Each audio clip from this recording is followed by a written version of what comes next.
Hey, what's going on, guys? Cookies here. So this is the first episode for our 1000 to 1 series, and the whole point of the series is taking a brand new level 60 boost character without any previous achievements from my mains or linked raider IOs or anything like that, and just starting kind of undercover, so to speak, as a brand new character and seeing how far we can push with picking like a suboptimal Covenant class combo. So for this series, I did like a poll on my YouTube channel. We had about 100 votes come in, so that was pretty good for like getting the numbers of what people want to see. And it's going to be a Night Fae Holy Paladin. So we're basically just going to start from scratch and see how far we can push on a brand new character that's a Night Fae Holy Paladin.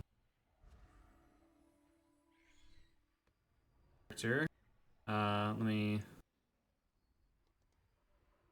Alrighty, so here's our character. Just to prove that I'm not using anything from external sources or anything, I'm on a realm that none of my other characters are on currently. And this is like the little starter package they give you in the mail when you get a fresh 100 boost or 60 boost. We have 600 gold because I did the like starting Night Fae quest. I logged in and did that stuff, set up my bars and whatnot. I will mention that while I was kind of planning to release this series, uh, Yummy TV or Growl, as some of you may know him, on YouTube, he started a very similar series. So if you want a more like thorough approach to starting from scratch and really like teaching every in and out of starting a new character, setting up add-ons, setting up keybinds, doing heroic dungeons, going in that order and like really playing the end game through like a newbie, then I would definitely check out his series. I'll link it in the description below. But I'm going to try to kind of break a little bit away from what he's doing and still kind of touch on the more important things that we're both trying to cover. But my series is going to be more based on we just want to see how far we can push ourselves to improve with a class and covenant and potentially talents or builds or legendaries or whatever that are not optimal, things that are inherently giving us a disadvantage so that it makes the pugging experience essentially as bad as people make it out to be. Like that we want to try to show that you can still push and you can still improve even in like the worst situations possible. So that's what this is all about. So enough about the intro. Let's go ahead and get started. So like I said, all I did was the intro covenant campaign so that I could get my 40 renown and my soulbinds unlocked. So here they are. These are our conduits. We have nothing else. And other than that, I haven't spent any gold or done anything. That, like I said, these are the items that you start with in the mail. So because we have no gold and we have no way to get gold, our first stop is going to be over at the professions. And I'm going to pick up, I think, enchanting and engineering. We're going to pick up enchanting so that we can disenchant all of this loot that we're going to be getting and all the extra pieces of gear that we get throughout dungeons as we replace items, because that'll give us a nice flow of cash if we sell it on the auction house. And then we'll take engineering so that we just have the typical engineering benefits once we have enough money to do that. But even at level 1, we do get to use this, which is another slight advantage of having this on the same account as my mains, but I'll make an exception for this, honestly, which is the wormhole generator. So there's the wormhole generator, which let us teleport to Oribos a lot easier throughout our adventures, and then we have our Hearthstone set to our Covenant Sanctum, so we can bounce back and forth simply enough. And then eventually we'll level up our engineering once we have enough money to do that, and then get some battle res and stuff like that. And then the other profession we need to get is enchanting, which I believe is on the complete other side. And while we're running around and doing this, I was thinking of how I'm going to go about doing this, and we could do it the old-fashioned way. Like I said, how kind of Growl's doing it, where you just queue up for dungeons and start grinding gear. But we want the series to be challenging, and we want it to provoke us to be, thoughtful of how we're playing the game. And that means putting ourselves in a disadvantaged situation, like having 148 item level, and doing some mythic zeros. So we're going to do that. Obviously, no group is ever going to let me into their keys or their M0s, so we're just going to make our own. So we'll just go ahead and start, and I'll say Mist of Tirna Scythe is probably a solid start, so we'll go ahead and do that. Go ahead and queue up for a Mythic 0 Mist.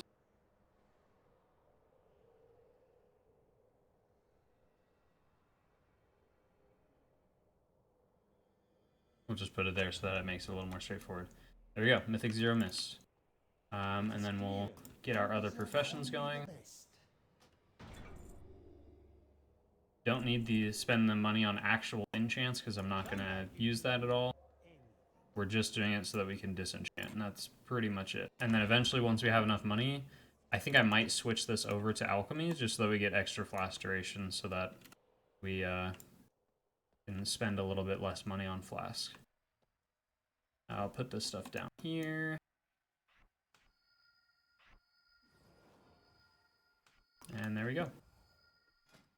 Cool. We already got a tank queued up. We're honestly just going to take the first people that we get and see how it goes.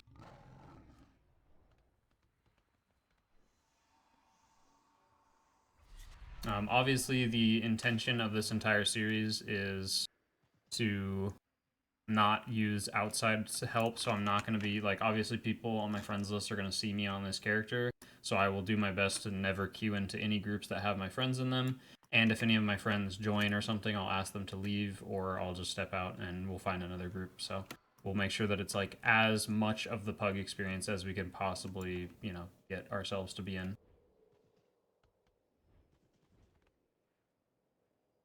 Saying hello to our friend. And while we're doing this, I'm just gonna glance around at the world map and see if there is any conduits available, because if there's any of our conduits that we want, then we definitely want to pick them up. Other than that, we can, if there are none, which it looks like there are not, what we can do is look up where to get our good conduits in the dungeon, and then maybe target those dungeons to try to grab those conduits. So like this is useless. We can set the gear filter to holy here. And it looks like we got ourselves a demon hunter, really high item level. So I think, I mean, I guess we just take whoever replies, but I think I'm gonna wait on this for a minute and just try to take people who don't have as much gear, so we're not just getting like self-carried through these initial dungeons. It's not like a Mythic 0 is going to be challenging anyways, even if we get, like, people with no item level whatsoever. I still feel like we're going to breeze through it, but just to avoid, like, a complete, you know, stomp of us just walking through the dungeon and that happening. So we'll go ahead and keep looking through the dungeon journal until we find stuff that we want. So Mist gives Enkindled Spirit, not good, we don't want that. Plaguefall, nothing. Sanguine Depths. No conduits. Spires, here we go. Focus Light, this is the conduit that we definitely want to be after. So we're going to need to do some spires. Necrotic Wake, the Holy Light splash healing isn't too bad, but for dungeons it's not really that ideal. And then Wrench Evil is a good conduit to grab for the finesse conduits. We can take a 214 Holy Paladin, that's fine. Or Ret Paladin, I mean. Well, should I not armor stack? Is that also against the rules? I was actually thinking about making that a rule, so maybe we'll just do that now, where we can't accept gear from other players. So if I'm in a pug group and someone gets a Unbound Changeling at the end of this dungeon, and they say they don't need it and anyone else can have it, I will not take it. We're gonna only get items that we get ourselves, essentially. So there might be like some few exceptions to that if there's something later down the road that I didn't think about, but for now that seems like a decent idea, just to again avoid like me just gearing our entire group with all paladins and then just running dungeons and trying to get as much gear as possible and not being focused on, like, you know, the improvement side of things. So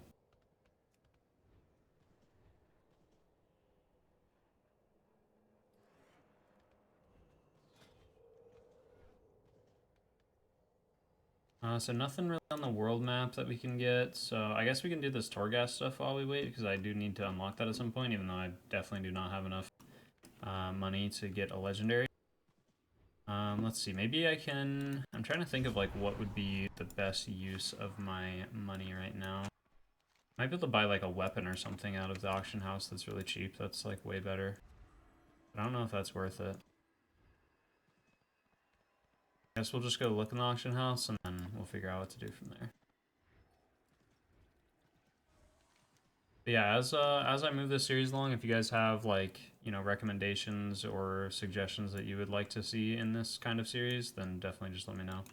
So I'm open to any kind of feedback and suggestions for this. Okay, so let's see weapons. One-handed. I think it would be, I guess we'll just leave this blank and then filter it to usable only and upgrades only. There we go. So 163 eye level for 600 gold, definitely not worth it. So not doing any of that. So we won't worry about anything like that. Here's a warlock. We'll take warlock. How much are we looking at for flask later on this server? Still just flask. What's the, what is it called? Spectral flask of power. 265 gold. That's not too bad.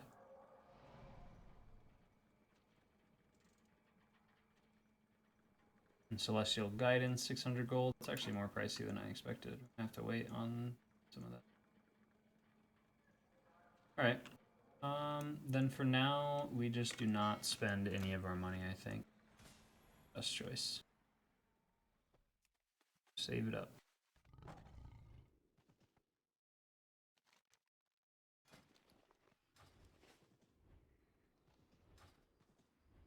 I guess I will hearth on over and we'll just go over to Mist and wait for our group to be ready.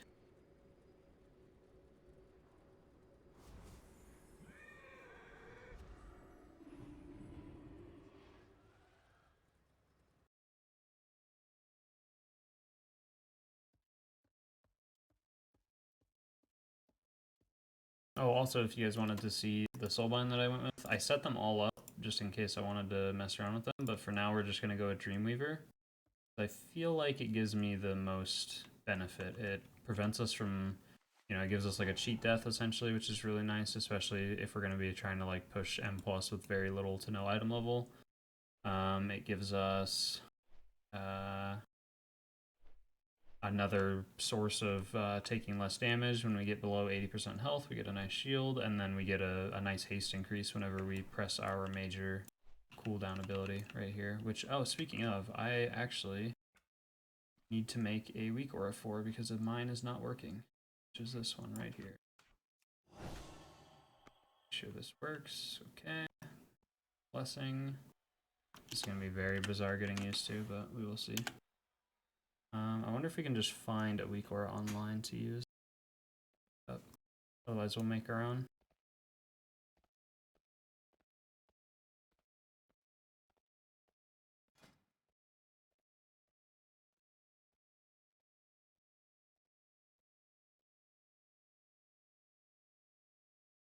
Blessings of Seasons weak aura.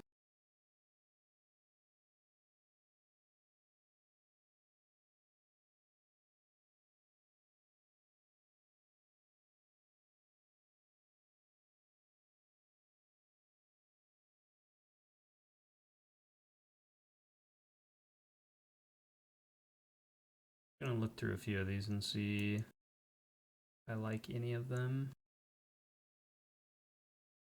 This one looks okay. I like the look of this one. Let's import this one and see how it looks in game. And then I need to see where the rest of my weak auras are so I can remember. I think we just put it somewhere like right. That's not too much in the way. I can probably make it a little smaller.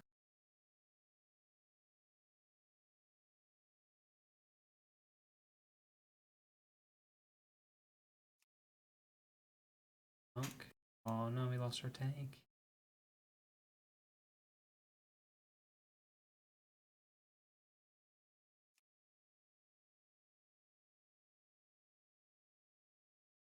Okay, so how does this work if I have this enabled here? I'll move it a little bit away from my trinkets. Alright, so if I activate the ability, it shows the cooldown. And then what is this? It shows like the duration. Okay, I think I get it. And then this is like the duration of the ability, I think. So right now it's healing. So healing done increased by 15% and healing received increased by 30%. Does that mean I need to make this a mouse over? Make this a mouse over really quick. Just gonna copy this one, make a new macro.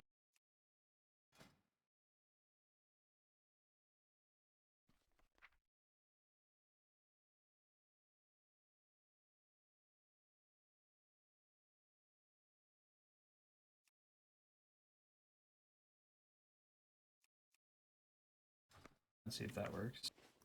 And like this. Oh no, we're losing everybody. Okay, seems simple enough.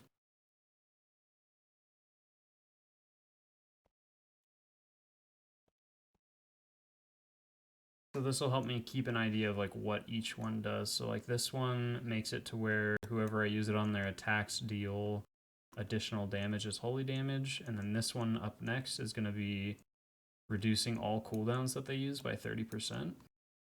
Which I'm very interested to see how that ends up playing out. Druid. If I use this again on myself and then I press wings, I'm wondering how reduced the cooldown actually like. So here we go. We go like, I wonder if it's causing their cooldowns to recover 30% faster. So that means if I already press wings, it'll work the same way too. So if I have, say, wings popped, and then I use this, awesome, okay. And it made my wings instantly a minute and a half cooldown instead. And then if I'm doing stuff like this, say I use Seraphim during the duration, it goes to 30 seconds. Okay, that's really interesting. I'll probably just be using this spell on myself, honestly, just because I can control, its influence the most through myself by just reducing my wings cooldown and just all my stuff. Like if I run Holy Avenger and stuff later, I feel like it'll be really good. And it reduces Light's Hammer. Yeah, seems decent. And I can use it every, what? This is every like 30 seconds I can press this? 45 seconds? And it would take, okay, so it takes quite a while. But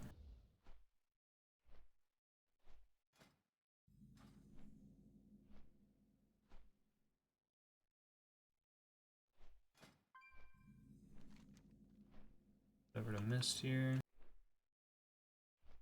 And we will just wait to summon everybody.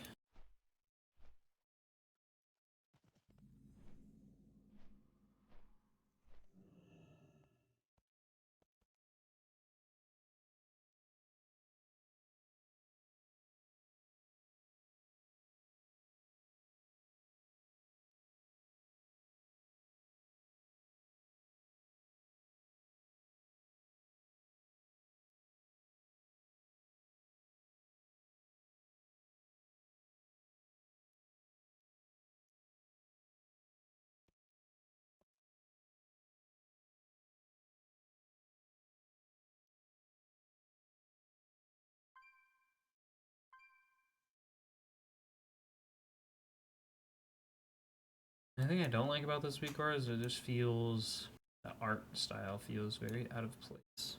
I may end up changing it just because, but we'll see. I'm currently kind of looking through other potential options, and then we'll go from there.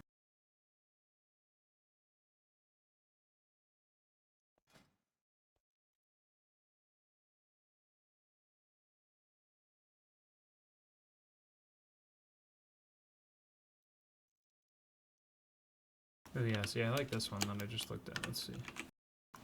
This one.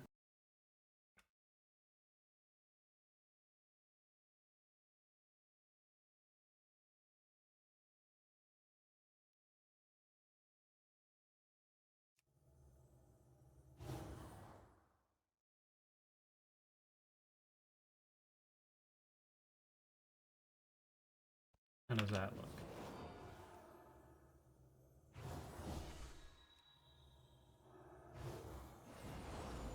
With the holy power? I definitely like the look of that better. It rotates the same way, I just have to learn what each one does, basically. Okay, I think I'll do that. So we'll get rid of the old one. And find it.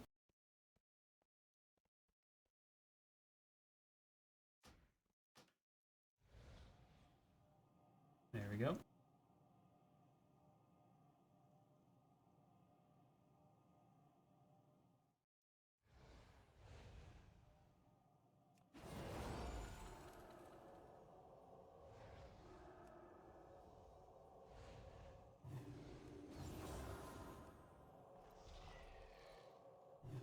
I think also, just for simplicity, we're going to put it down here by my cast bar, because it's a little bit weird when it's up there with my holy power, because it makes me feel like I have holy power available and I don't. So I think we're going to do that, because then it's like down by my cooldowns and it feels a little better. And I press it and summer activates. Cool. Simple enough.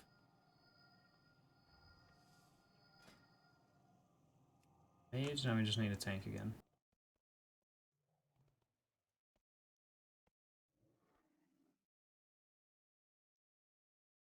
ERT is also going a little wild. Do I even need ERT anymore? I feel like I just use Omni CD. I just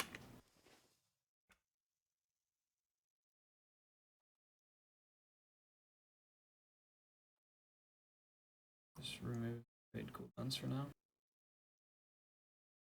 I'm pretty sure I wasn't using it anymore for quite a while.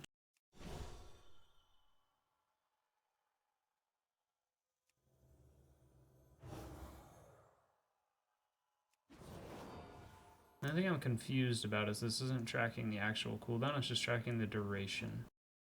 I need to find a way to also track the cooldown.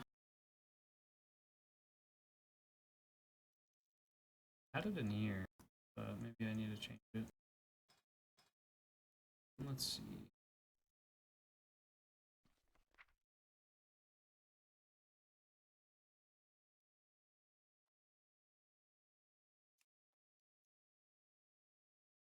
Okay, there it's popping up. And I press it.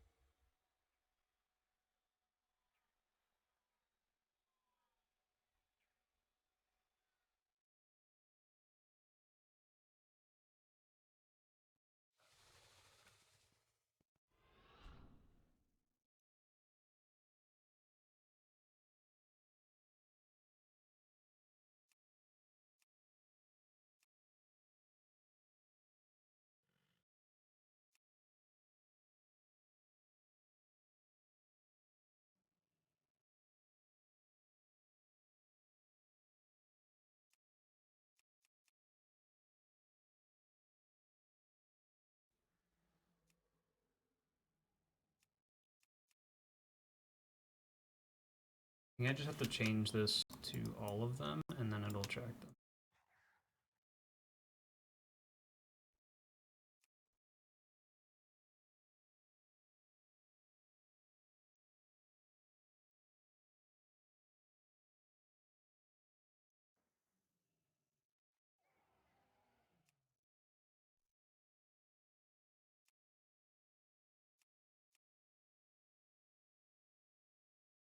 Let's see. The spring is not showing up.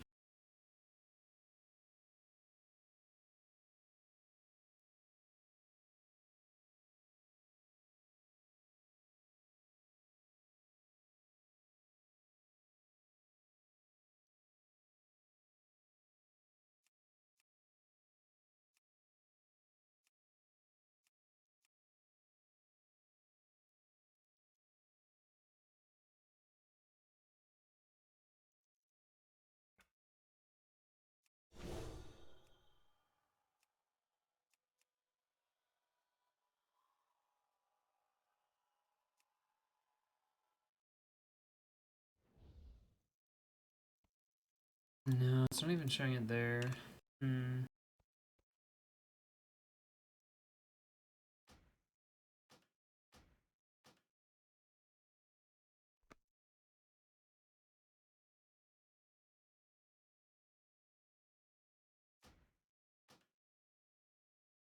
It's quite difficult. I wonder how we're gonna do that. Like right now I don't have a way to like properly track the cooldown, and that's weird.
Let's try this.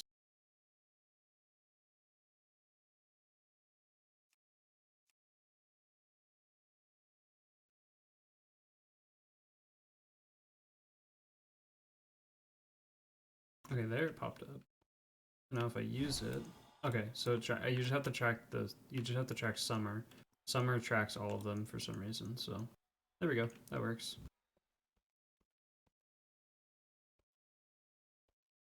Awesome.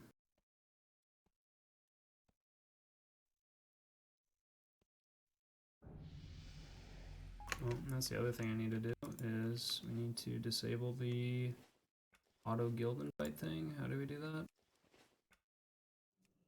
Social, block, guild invites. Awesome.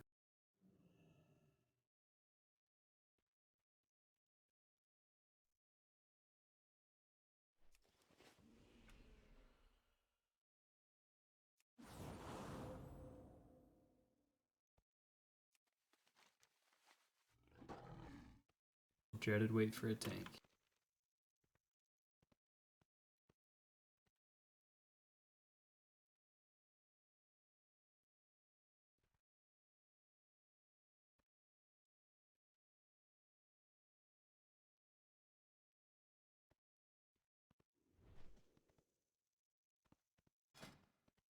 I guess while we're sitting here, I could talk a little bit about my talent setup for when we're starting. So at first, I'm just going for like a lot of damage. The more I think about it, the more I don't want to pick like just automatically like the worst talents, because the more we like keep doing this whole, you know, suboptimal thing, like if we do it too much, it's just gonna get to the point to where like none of the content is relatable for anyone.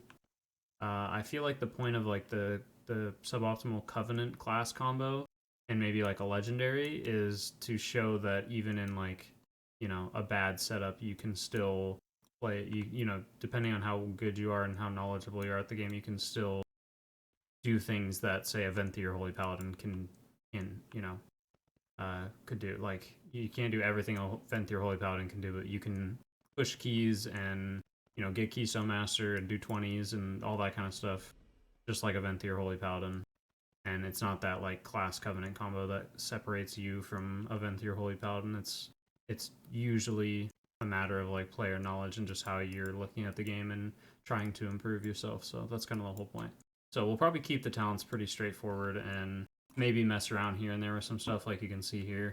So first row, I'll keep this open just in case we can snipe a tank. First row, Light's Hammer is going to be the go-to because it just does the most damage. And right now in these like Mythic Zeros and low M plus keys, I'm not worried about not doing enough damage. Or, sorry, other way around, not doing enough healing. Because I feel like the healing requirements are going to be very minimal. I could be completely wrong about that, and we might have to switch things up. But for now, we're just going for as much damage as possible. Second row, Judgmental Light is just free, passive, does healing, nothing to, you know, Holy Prism technically does more damage, but I don't want to spend the global on Holy Prism because I'm going to be busy with a lot of other stuff anyways. And then we have Blinding Light, just a free CC. It'll help a lot with helping interrupt mobs and stuff, especially in these lower keys and M0s where people are not going to be stopping mobs at all, and a lot of casts are going to be going off. This is a nice, basically AoE interrupt. And then we have Unbreakable Spirit, just to reduce the cooldown on things like Lay on Hands, Bubble, and our personal. So we're going to need those a lot. Seraphim I chose for the moment because when we have that downtime, we're gonna have. I feel like with how low our stats are, like what is my haste right now? We have 200. We have 200 haste. So I feel like we're gonna have a lot of awkward downtime where like we just don't have a button to press and we're kind of just sitting there waiting to do something. And Seraphim will give us something nice to be able to like, press or spend holy power on if we can't do healing or our damage is too little and stuff like that. It just gives us a nice little bump up. If it doesn't end up working out, it feels too clunky because of the low haste, which it very well may. We'll just probably switch it to Divine Purpose. And then Awakening, free Wings procs for spending Holy Power, that's a given. And then Glimmer of Light, just because it does the most damage out of these last talents. And again, I don't feel like we need Beacon of Faith for the extra healing. And I feel like we don't need Beacon of Virtue, because Beacon of Virtue is also like a big press button, do lots of AoE healing talent. And I feel like we're not going to need those, so we're just taking Glimmer to apply Glimmer to as many enemies as possible and do some extra damage. So that's the thought process behind the talents for now. And now a tank was supposed to queue up, but they did not. So I don't know. This is the experience though, right? That's what this whole thing is for.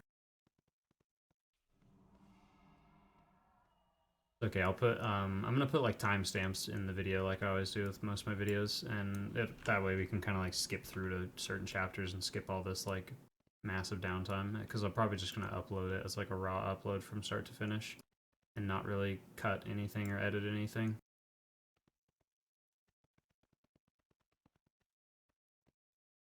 But hopefully we're not sitting here recording for too long without doing anything, because that would feel really bad. I feel like we've been talking about some stuff though, so that's good.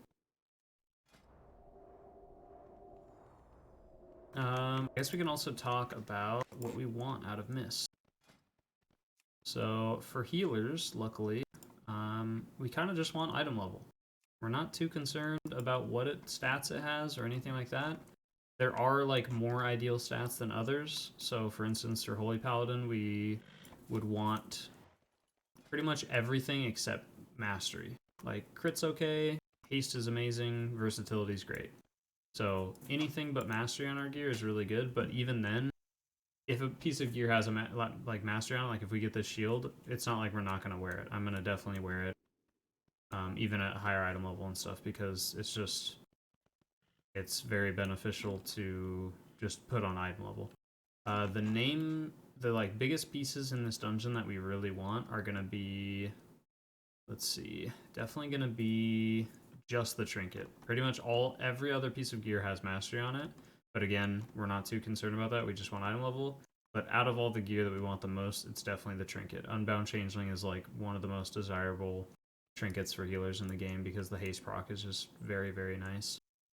And it's a solid stat stick trinket, which is what healers want from like early on in an expansion to like midway point in the expansion. And especially if you're like a brand new character like this, you want as many stat stick, trinkets as possible, because those are what's going to give you like the biggest power increase compared to something that just like, has some on-use effect. That's not necessarily good. Like if it doesn't give you stats, so say like the healer trinket from Sanguine Depths, I see people wearing this a lot. This is not good whatsoever because it just applies and absorb when you use it. So it's just like adding another spell to your spellbook, which seems cool, but stats are just so much more valuable than doing something like that. Like the stat increases the power of all your spells in your spellbook, while this just gives you one new spell in your spellbook. If that's like some kind of way to put it, I guess. So. And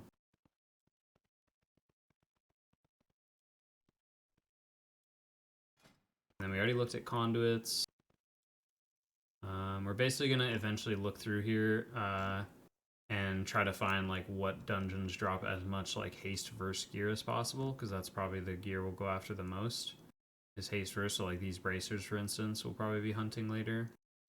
And then whatever dungeon drops, like, you know, a haste crit weapon or a haste verse weapon would be definitely ideal, which I don't know if there are any.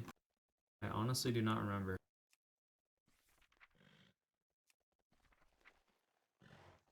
Verse mastery, crit mastery, no weapon, verse mastery, once Tazavesh is an M+, but we could go do it M0 Tazavesh. That'd actually give us a lot of good gear. Maybe we'll end up doing that. That'd be cool. Crit haste. So I think this is the weapon that we'd end up going with, if I remember correctly. Because there's no like yeah, there's no haste first weapon. So the Necrotic Wake crit haste weapon is gonna be the go-to. Does drop a haste first helm though. And a haste first ring, which is very nice. And a mount, which I still don't have, so.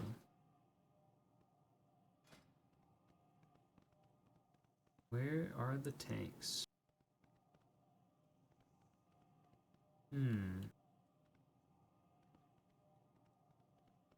Mana being more tricky than I expected.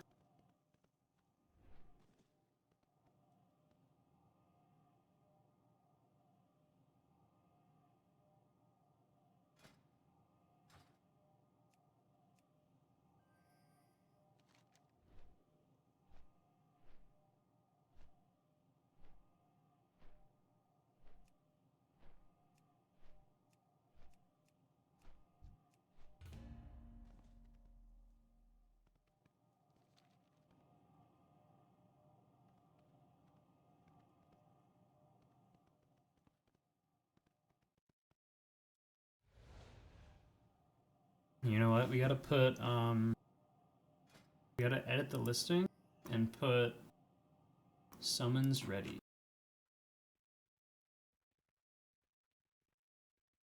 There we go. 0 miss, summons ready. We're gonna get an insta tank here. For sure.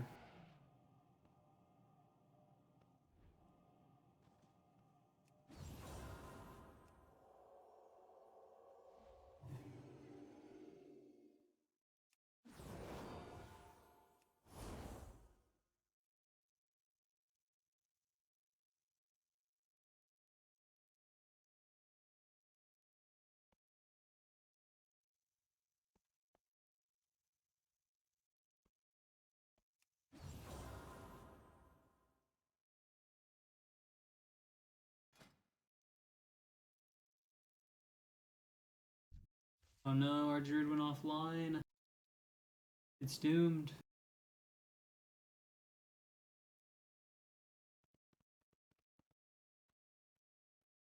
I think it might just be best to remove him, but I could be wrong. Usually if they don't say anything and they go offline, they're definitely gone.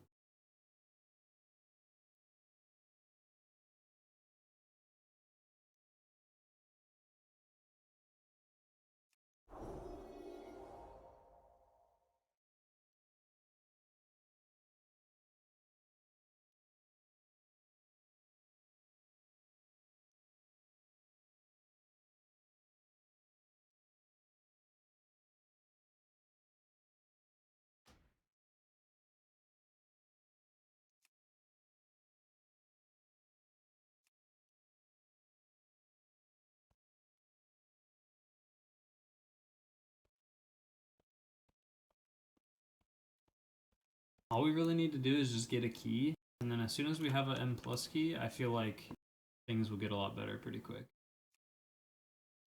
Just because we'll have... I mean, maybe Qs are still just as bad, but if we can start like climbing a key and just find a tank that likes us, then we can just kind of keep queuing with that tank over and over, or ask them if they're doing more.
gonna start summoning the squad.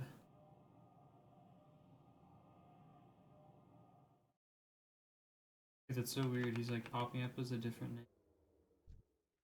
Wait, so is that person? Wait, why is it happening? It's so bizarre. We got a tank. We're in. Let's go.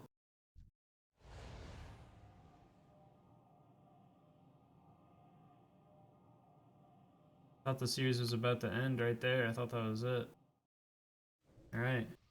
41 minutes into recording and we got a tank. I mean, we haven't been queued for 41 minutes, mind you, but been pretty close. We've been in queue for at least, like, what, 20, maybe 25 minutes? Maybe 30? Definitely pretty close. Oh my god, we lost a DPS.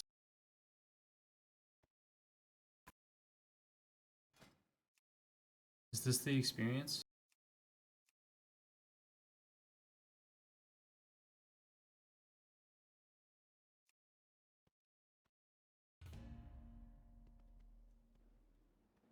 Uh-oh. That's not good. WeakWare isn't working either. That hides people's names in dungeons. I wonder if it just doesn't work in like M+ or something. Or M0, I mean. No, wait, it definitely works in there. Something's going on with my names because it's like showing completely different names from people.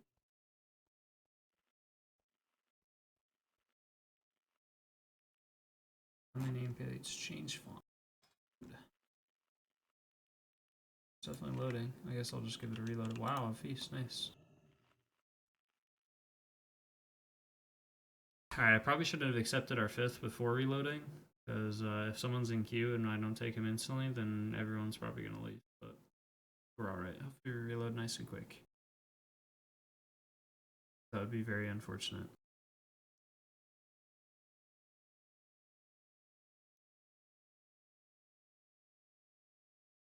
Oh, come on, please. Don't do this to me.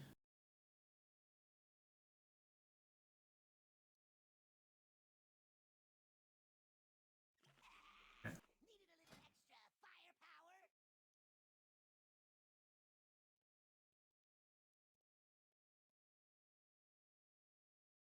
Okay, Mage has got a good point. We have a Warlock, so we're gonna start clearing trash, and then if we get a 5th DPS, we'll just, or a 3rd DPS, we'll just summon them inside the dungeon. Is my WeakWare not working to hide nameplates? That's so weird. We'll just friendlies. Well, we'll figure it out later. I'm sure there's gonna be a lot wrong.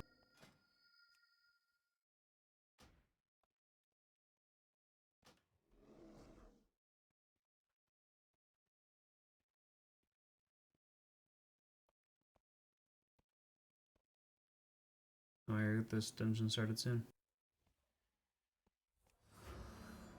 Beacon on the tank.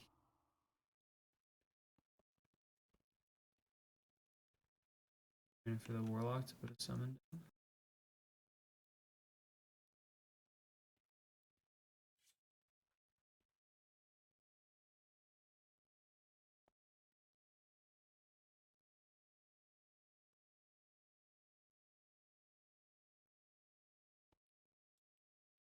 Oh, I didn't want a mythic. That's why the last person left. Oops.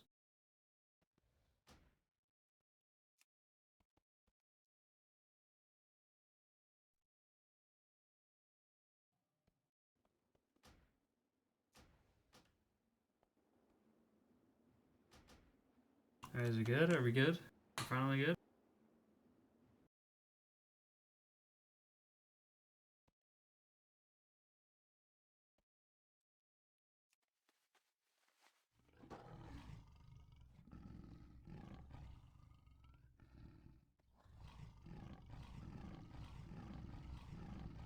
Oh, I'm knife it, dude. I can open this.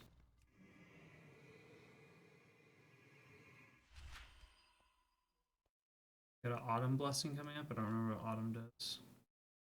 30% faster cooldowns. Okay, cool. So we can like start this dungeon, pop all our CDs, and then Blessing of Autumn right away. Just get nice reduced cooldown on everything. Oh, I need to change my plater, that's why.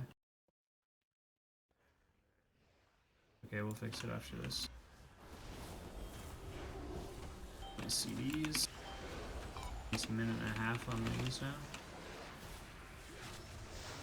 We're literally just popping every CD here, and then just being mindful of damage, but I think we're honestly fine. I can bop the Warlock or the Mage here just to help reduce their stacks. Aura Mastery, sack the tank just to help out.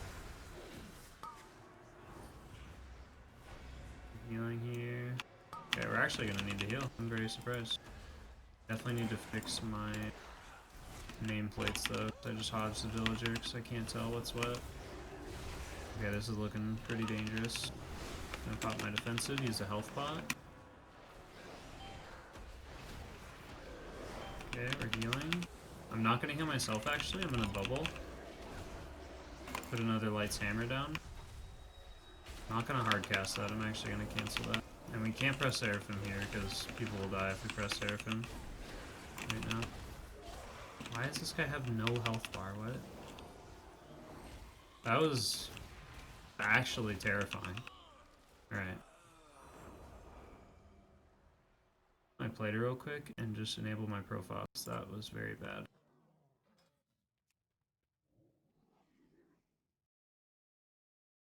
I think it's the 9.0 profile, I don't know. Maybe it's just this one. Okay, another quick reload. Hopefully they don't die and leave.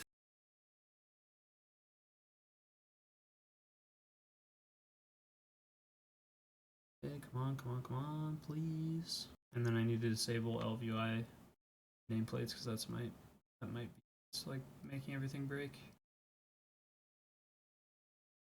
Oh, come on. Come on, game.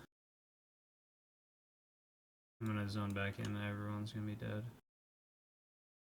Oh, I'm so nervous. I'm in a cocoon, and we accidentally pulled this stuff. Okay, we're gonna recover.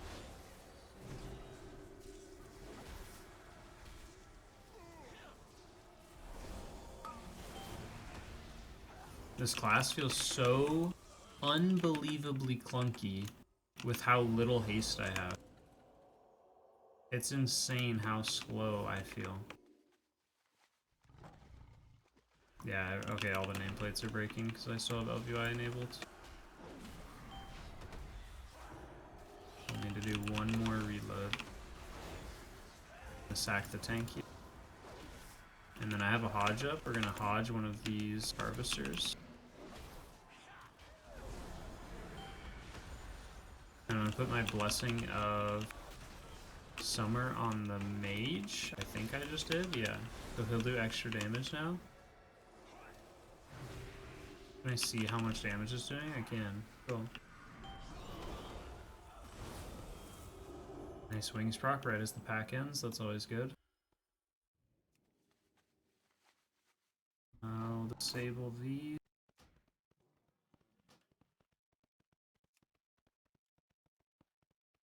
We need a green mushroom.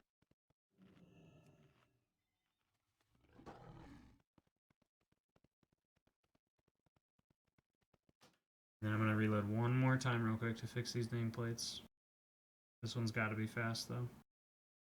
Very dangerous pull.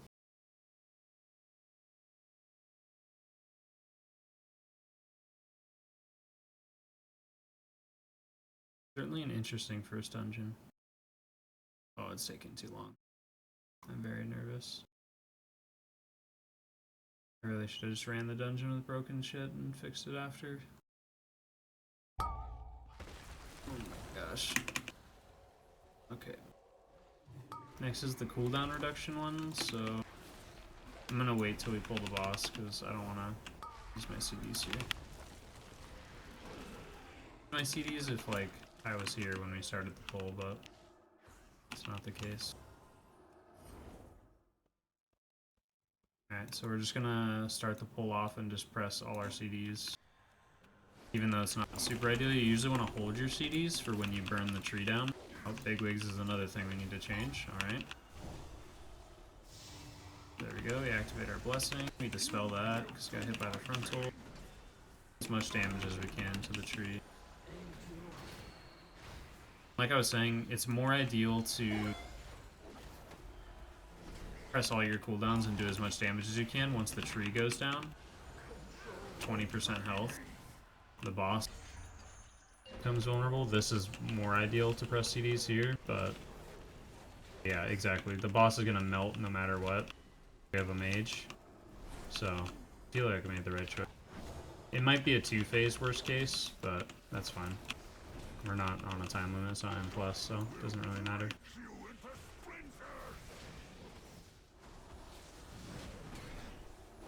And we can honestly just focus the boss here. We don't need to focus the tree. We can kill the boss before the next phase.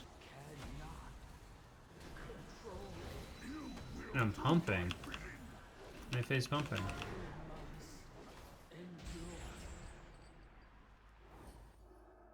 I didn't even cheese the double down. Oh yeah, we gotta loot the boss right here. Isn't this where the trinket drops? It is the unbound changeling. That feels bad. So no unbound changeling. Now we want to fix big wigs. So just real quick profile. Probably healer 9.1, and we're good to go. Okay.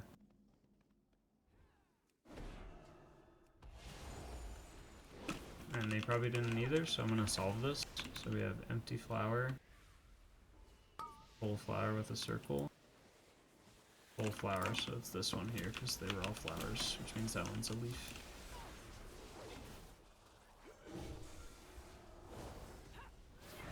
I'm gonna use this next blessing right now because it's the spring one, which kind of sucks.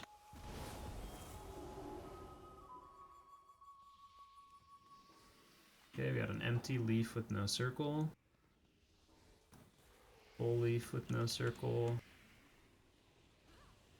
So it's the empty flower. I'm gonna pop my wings here. Not super ideal to pop them this late, but in an M0 everything's gonna melt anyways. So it's usually better to just press stuff and not feel bad about it, rather than like, oh, I'm gonna hold my CDs, and then you get to the next pack and then it's like, well, mage is combusting, I'm gonna hold my CDs, and you know, you get to the next pack and it just like, it never ends. Like, you just keep holding your CDs infinitely for no reason, really. I'm gonna put my Blessing of Summer on the mage here. I think it's this one? Yeah.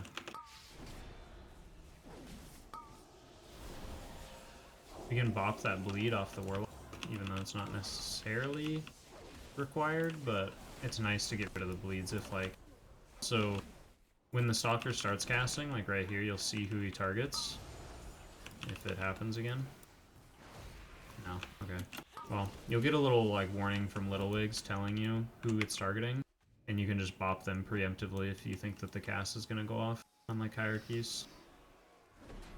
We have a full leaf with no circle, full leaf, so that means it's this one, because they were matching. Gonna use Seraphim with Light's Hammer here, and then activate my Blessing. And when running Seraphim as pretty much any Covenant, main idea is that you always want to line up Seraphim and your Light's Hammer together. Like, they should always be used in synergy together, because they just work really well together. You get a lot of stat increase from it, and it just makes the Light's Hammer do a lot more damage than it would have without it. Over here. And we got full leaf with a circle, empty leaf, no circle, which I think that means is that one. I'm pretty sure. Yeah, it does. Okay. Wait, no. I don't know anymore. We're just gonna go with whatever their add-on says, because they're using the add-on. I'm gonna pop wings here again, even though it's really late. I need to start pressing this stuff before I go try to look at the maze. This stuff just dies so incredibly fast. It's here. Full leaf, no circle. And, so it's... Oh, okay, yeah, so it's the empty. Yeah. I believe. Maybe not. I'm so confused now. The empty, whichever one's empty with a circle, it's that one. So that's not empty. It's this one, so it's the boss next.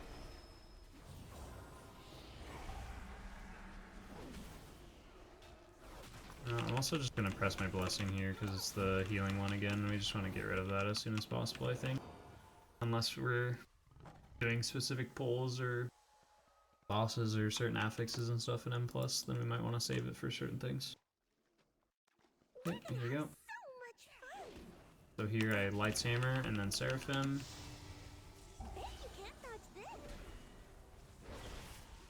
Playing some Holy Power.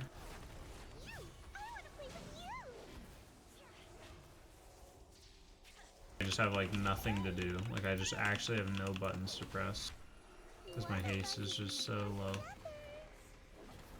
And everything feels clunky.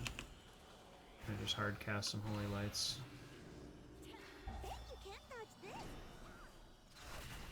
I'm gonna put my blessing on the Warlock.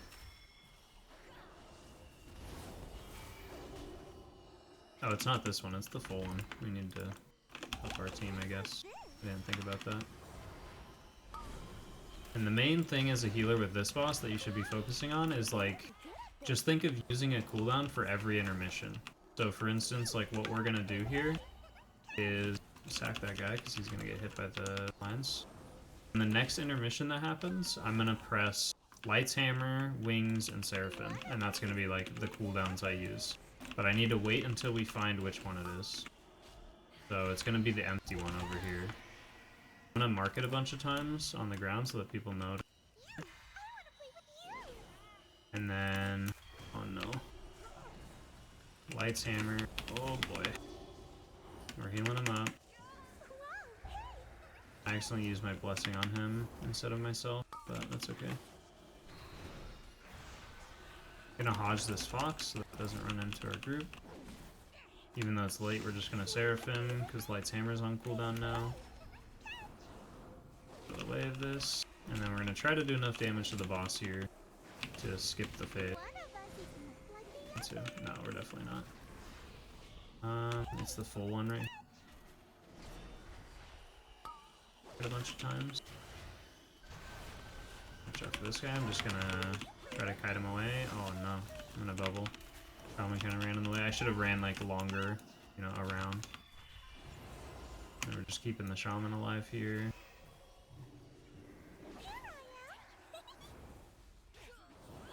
Give our blessing at this point.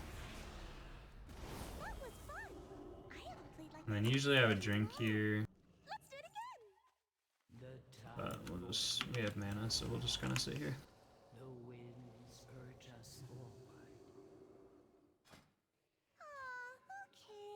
I think with how these are going so far, we definitely are going to actually swap to like some healer talents. Like Beacon of Virtue I think might be really good, or Beacon of Faith, because this is actually pretty scary, honestly. Luckily a lot of stuff doesn't do damage. Oh wow, that's my Night Faith thing going off, that's interesting.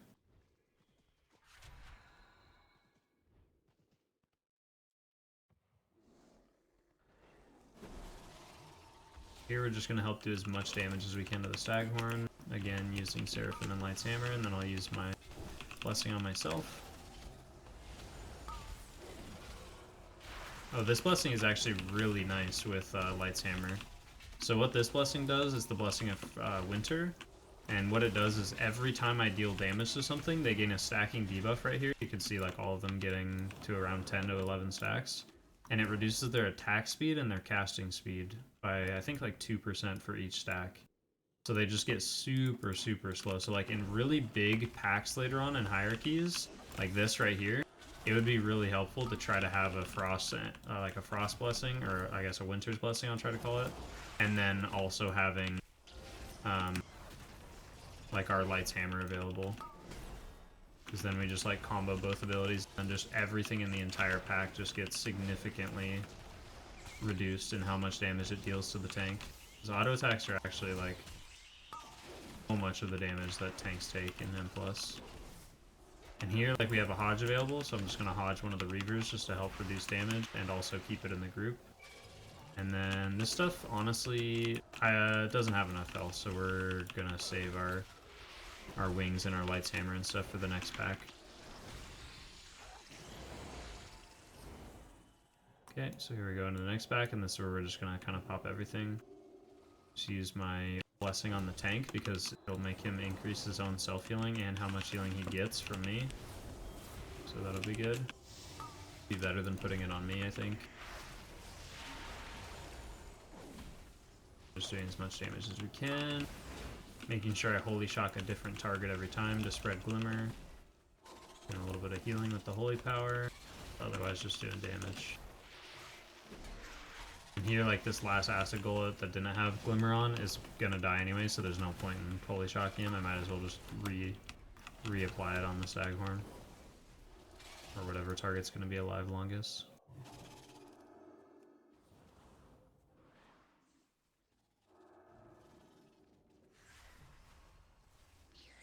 Here, I'll put my blessing on the warlock, because I think he's gonna maybe use his cooldowns here. He has Infernal up, so... I wonder how much damage it's actually doing. Dude, it's blasting. It did 8% of his damage with his channel Demon Fire. This Covenant's hidden OP. Bringing it so far. I think the highest key time so far for a Night Fae Holy Paladin is a 23. And I think by the end of this series and the end of this season, I would like to beat that. But we'll see, because that may not be possible. I do have to play my other characters also. But we are taking some ED damage from that.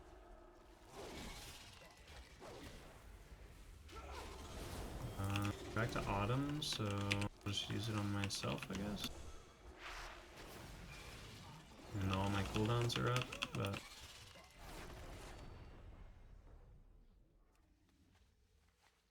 Oh yeah, this will be good, because when we pull the boss here, I still have my Blessing of Autumn going, so my wings will get reduced. So like here, I'll press this, I'll press this, I'll press that, and I'll press that. And now I have a minute and 30 seconds on wings instead of 2. And it's like at the very tail end of the blessing, which is really good. And then I can use my new blessing. Nice little rollover into our wings to do a little bit of extra damage with the frost thing. I'm just gonna bubble here so I can just stand in my thing for my Night Fae thing. And I can stand in this, hopefully. Yeah, we're good.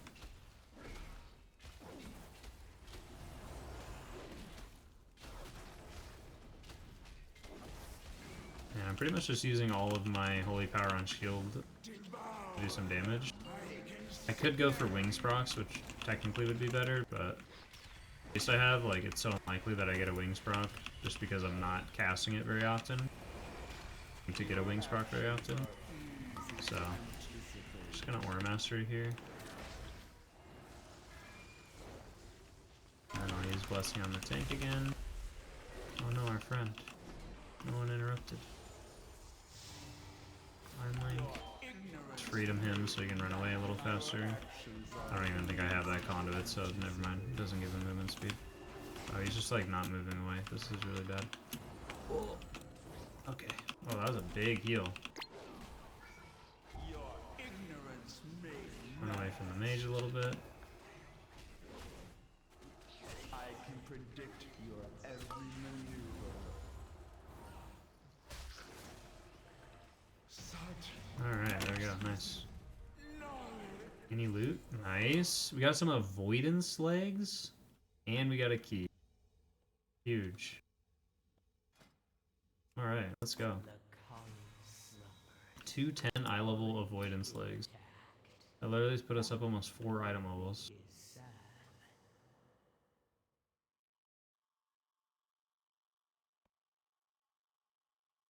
Okay, now we're just gonna ask our group. Mainly, we're just looking for the tank to help us out. To do the +2.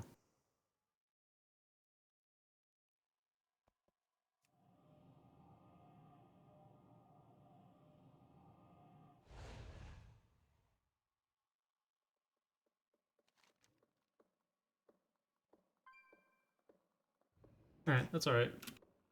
I'll just you up for the +2. We wanted to stick around the mage and the warlock. They did fine. We can do the +2 theater. I mainly wanted the tank to stay, but that's okay. We just queue it up. See how long it takes.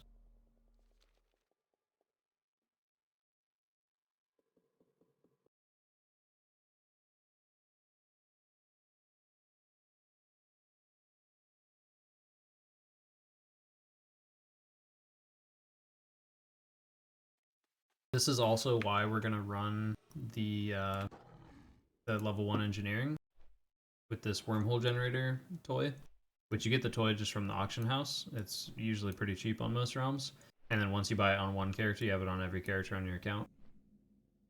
But it just lets us teleport to random kind of areas in each of the Shadowlands zones and to Oribos, and it's only a 15-minute cooldown.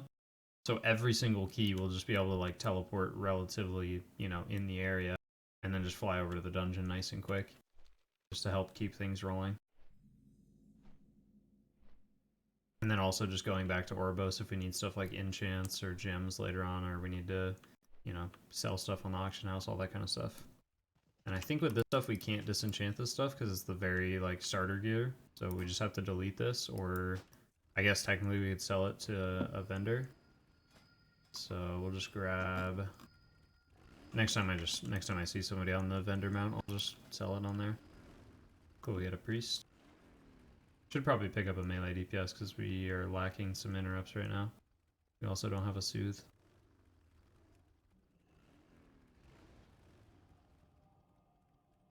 And it is tyrannical even on the +2, so we're definitely gonna need a soothe. So I'm sorry, Shadow Priest friend, I have to remove you. Take this Demon Hunter. He's a tank. And then, because we were talking about it in the M0, I am definitely gonna switch some talents around.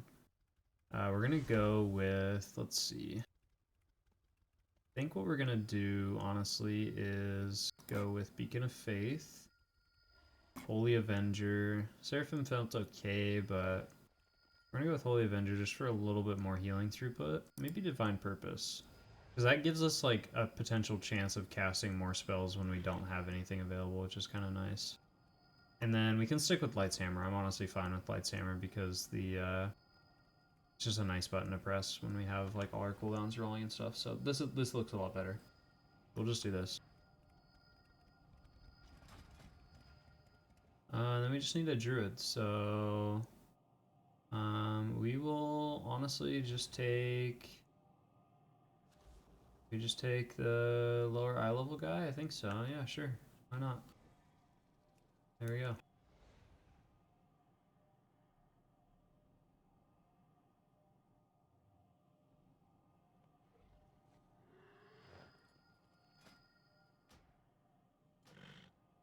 I'm gonna whisper him and ask him to. Maybe I shouldn't. I probably shouldn't. I'm not gonna mess with people at this low of a key level and like confuse them. I was gonna say I'm gonna message him and ask him to like soothe the boss when she starts fixating people, but we're just not gonna worry about it. We're just gonna run the key and see how it goes. For now.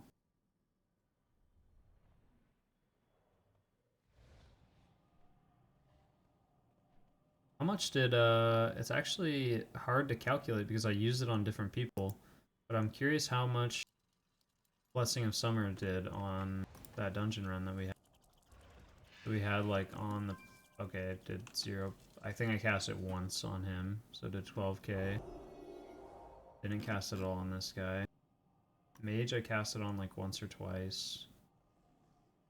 0.7. And then on myself, I casted it the most for sure. Blessing of Winter did a decent amount of damage. And maybe I didn't cast it on myself at all. I don't know. Huh. Okay. Well, maybe this dungeon, I'll specifically only cast it on one player the entire dungeon. And just see how much damage it does. Overall. And we'll try to like cast it as frequently as possible.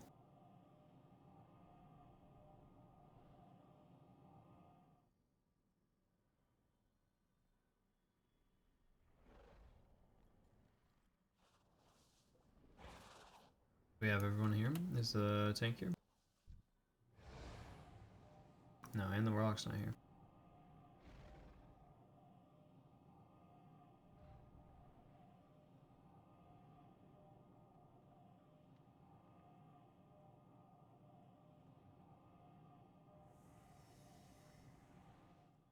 Okay, they're there. Cool. Good.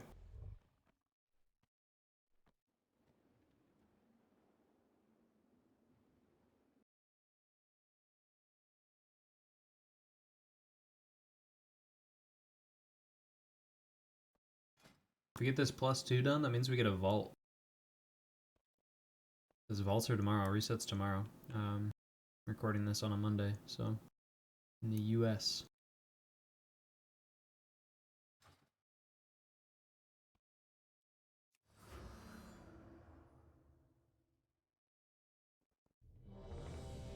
I've been hiding my talents setup and stuff up here, sorry. Okay, do a nice little ready check, and here we go.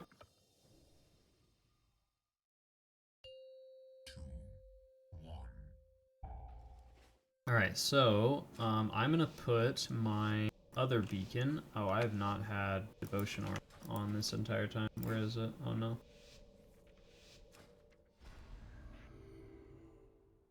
There we go. I am gonna put my other beacon on the mage because he is like quote unquote the squishiest in our group. Put it on him. And we're also gonna just use. I should have done it on the warlock because the warlock did the most damage last key.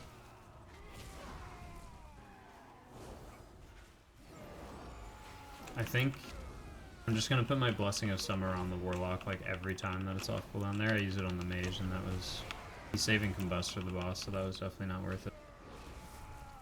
Did 7% of his damage though. And I'm just saving all of my CDs for the boss, honestly. Just because it's tyrannical and I want to make sure that we survive.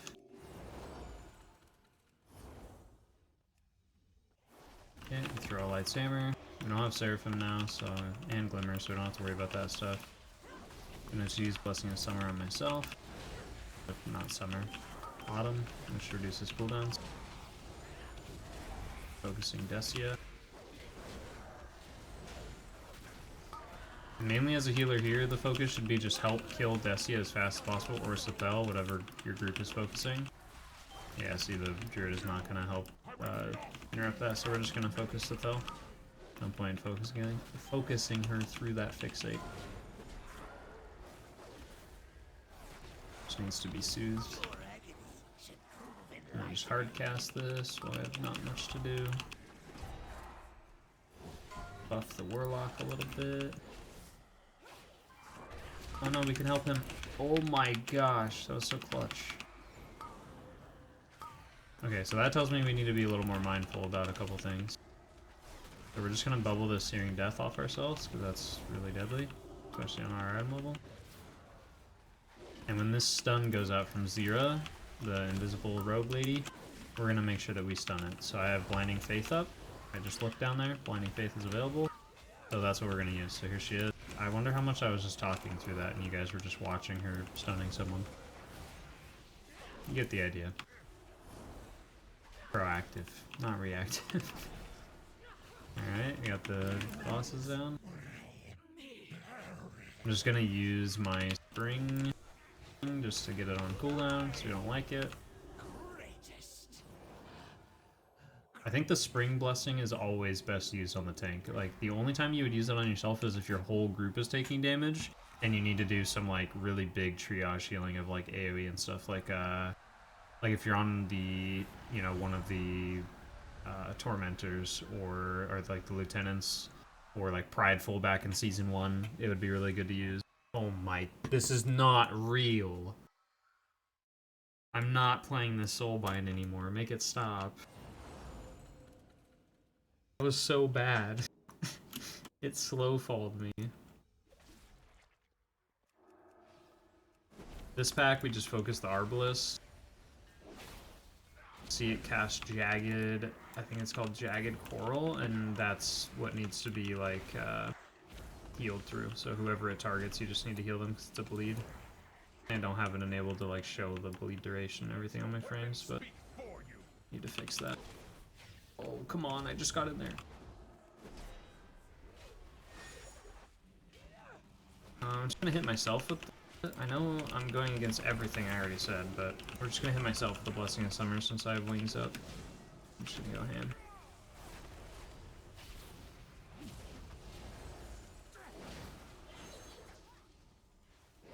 Wings duration feels so bad. Okay, there. It wasn't that bad. We only wasted a couple seconds. How much damage did it do there? 8%? That's not terrible, honestly. It just takes so long to get back to summer. But the other cooldowns are really interesting and cool, I think. Blessing, gonna use Autumn on ourselves for the cooldown reduction. I would use it on like the other people, but we're not in a hierarchy. Once we get into hierarchies, I'll start like talking to you guys about who, you know, which DPS is best. It's best to be used on. I feel like if I use it on DPS right now, it's gonna get wasted a lot of time because people will just like right now, like the mage is just sitting on Combust and not using it, and the Warlock's been sitting on Infernal for a little while now and not using it, like that. So it's just like there's no point in reducing their cooldowns because they're just gonna sit on them anyways. I know that if I use it on myself and get my cooldowns back up, we're gonna use it like a lot. And right there, because I have that effect that drops that thing on the floor and gives me a haste increase, I should have waited to press it until I got into melee here. And then we're just gonna Hodge one of these Arbalists.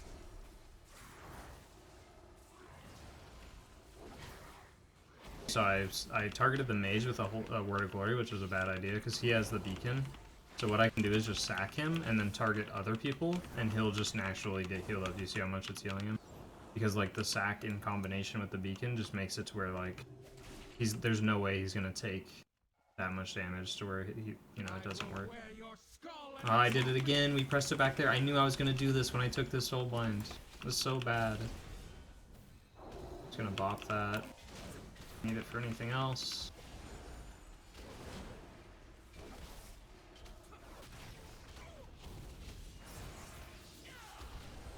I feel like the Winter Blessing almost does more damage than the Summer one. That's so weird. Works on her too. She gets her attack speed reduced. That's really cool. Works on like those mini bosses and stuff. I wonder if it works on the lieutenants, because that would be pretty big.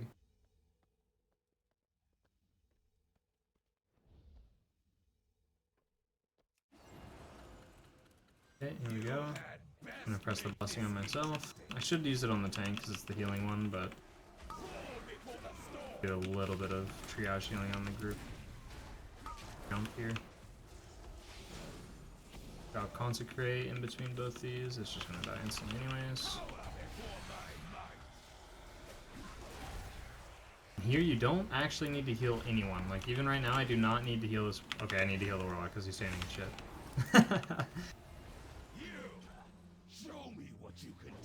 The Warlock, watch his HP. It's just gonna go back up to full because he got in the PvP. And then now I would just heal the mage if like the mage needed healing. People until after the PvP happens, and then you know who you have to heal. And then you just have to spend a lot less time worrying about healing. When they get back up here eventually, I'm gonna use my blessing on whoever wins the duel. Looks like it's gonna be the Warlock. Was it the Warlock? I couldn't tell. I think it was the Warlock. I hope it was the Warlock. I couldn't tell who won.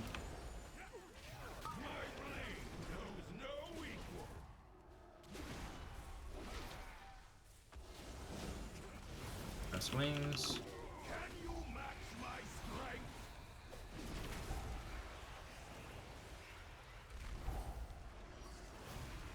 So even right now, like I don't really need to be healing because the PvP thing's gonna happen, but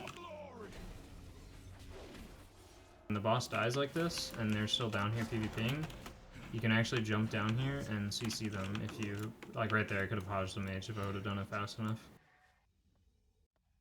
If you ever want to mess with your friends, you can do that.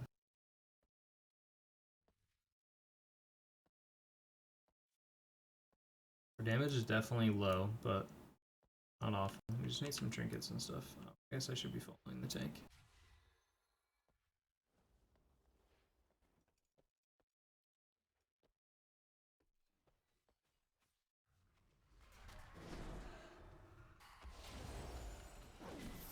I don't know why I walked out here with him. I wasn't even thinking. Okay. Usually I'd freedom the tank there. I don't know why, like, I just walked out there aimlessly. Okay. Let's use Autumn on myself. Should have done a little bit sooner, so I got that nice haste bonus. Just gonna stroll across here. Oh my god, Night Fae mobility on a Paladin is so good. I wonder if he wants these other souls. I honestly don't know, so I'm just gonna pull them. Please, let me target it.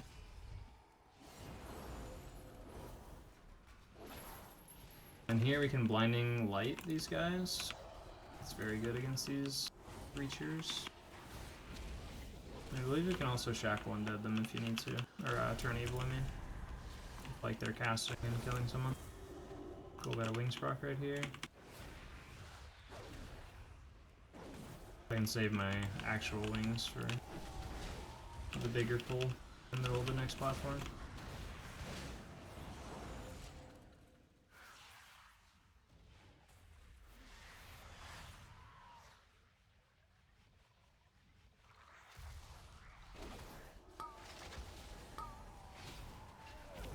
Worst off that. Dodge in.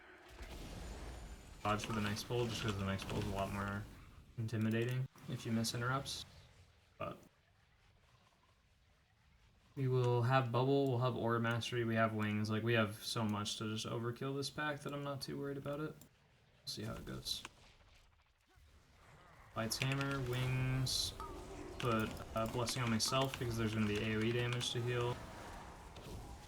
There's the first Bone Spear, didn't do too much damage, so we're okay. Dispel myself. I actually didn't need to dispel myself, but there we got another debuff, so I will bubble.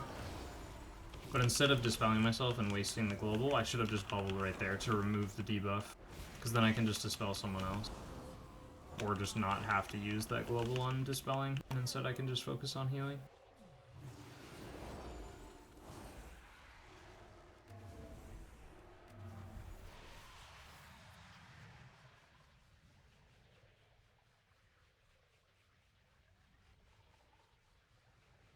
Still have my food buff from that mist.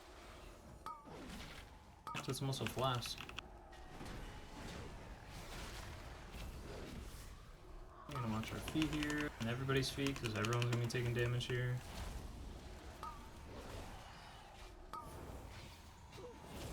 And as much as it kind of sucks, I'm gonna save my blessing for the boss.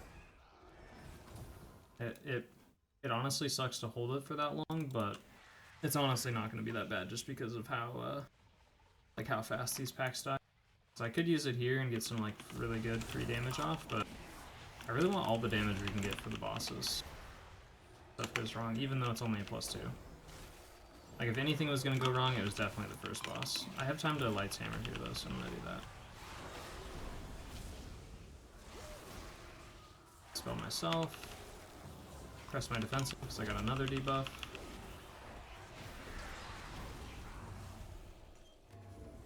Oh my gosh, I cannot heal. Okay. Master is so. Wait, what happened? They released. I thought one of them flew off the map. I'm so confused.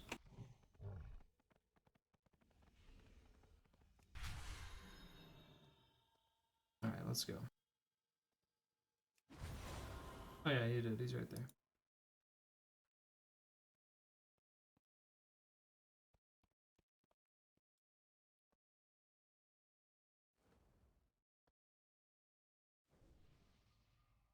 And then I think because I have everything up again, I'm just going to use Blessing on myself to increase my damage during Wings.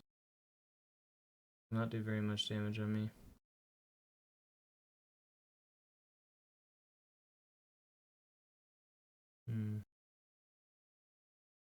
The more I use this ability, the more I feel like it doesn't do anything.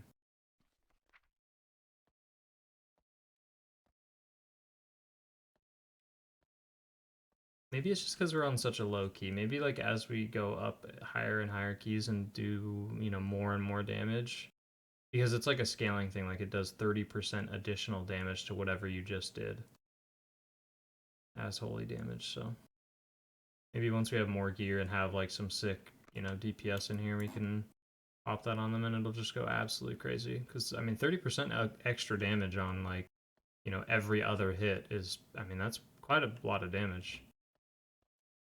Did no one hit the orb? Oh. Oh, he's getting lost. Oh my word.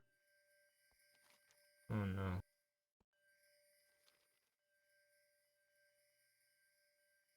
No.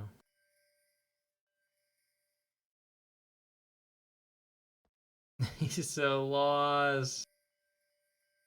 He's actually he's about to turn around again. That's so funny.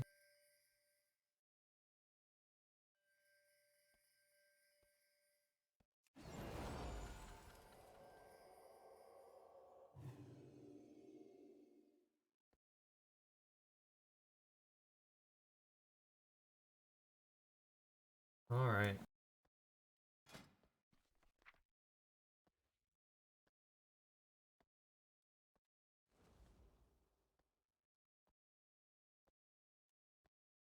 I'm trying to think of like what class would benefit the most from a buff like this. 37-second buff. And I have a conduit that increases it more, so let's say like 40 seconds. I feel like a Venthyr. We're gonna put it on the monk, or I mean the monk, the druid.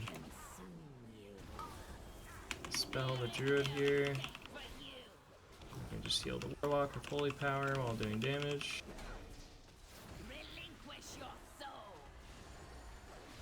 People are definitely gonna mess this part up, probably. Yep, there goes the warlock. We're gonna sack the warlock while he figures it out. I don't think he knows what's going on. It's okay, we'll just keep healing him through it. We'll bubble, and then we'll dispel the druid so that we can keep healing the warlock.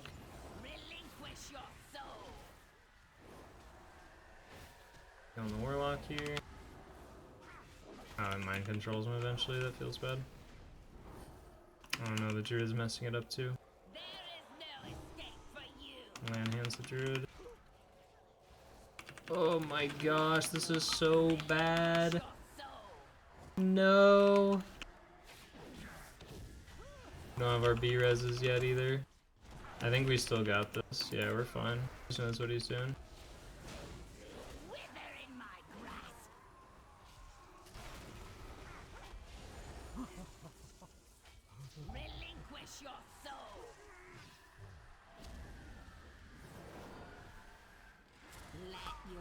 Yeah, show him how it's done.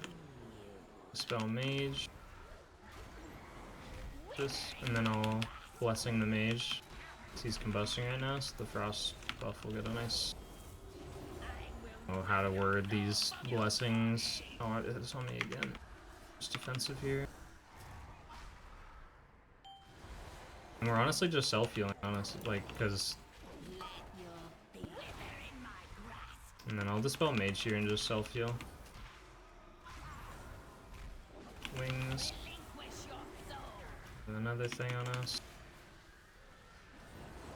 That's starting to be pretty spicy. I'm gonna hard cast a heal on myself. So there you go. Nice, a proc. Yeah, I love these procs.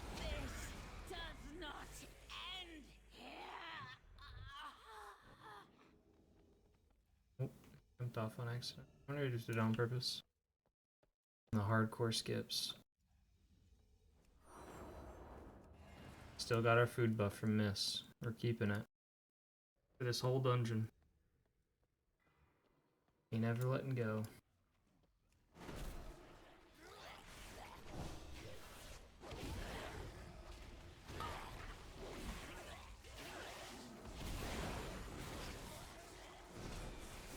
So in this room as a healer, we have two jobs. One is just interrupt the blighted sludge spewers if our team does not. And other than that, this butcher right here.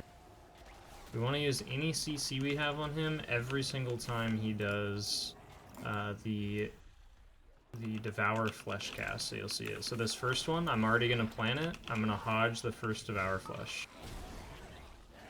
Oh my god, my haste is almost too low. Stood in all the shit on the floor, but that's okay. And then next we can, like, Blinding Light. Because Turn Evil is going to be too slow. Like, cast way too slow. We still have that original plan in our mind, so we blinding light the first flesh right here from this butcher. Oh, I should have blinding light that because there's the devour flesh, and then we blind it. I just put the blessing on myself. My hammer, press my wings. Probably didn't need the wings because all this shit's gonna die instantly anyways, but I like to make sure it's back up for boss.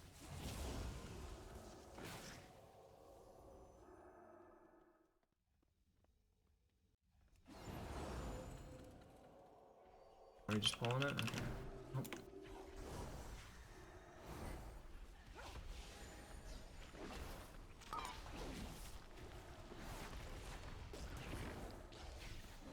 We kind of just have to, when we're fighting mobs like this right here that are like super dangerous and have like the frontal and the buntle is what I call it. We want to just keep everyone topped off because we should just expect someone to get hit by it.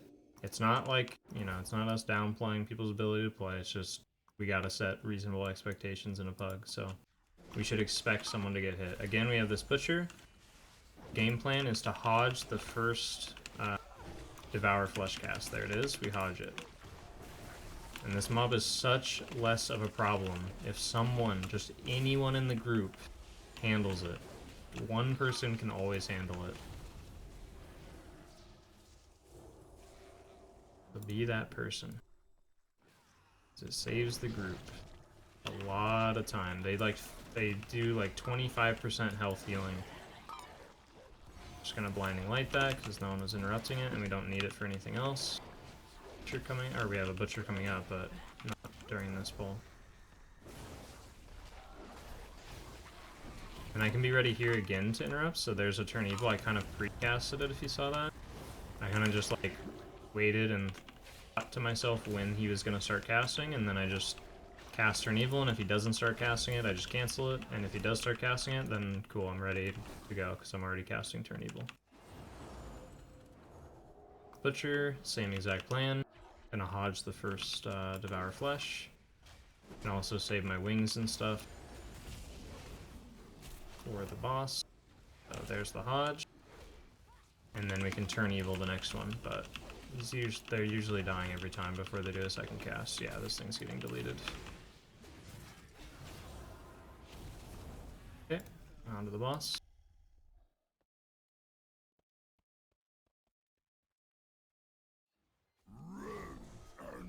No, I'm so bad. I keep casting the blessings out there. I'm gonna have to just not run that soulbind. I don't know how good it is because it feels really awful. I'm assuming Karain's just gonna be my best choice.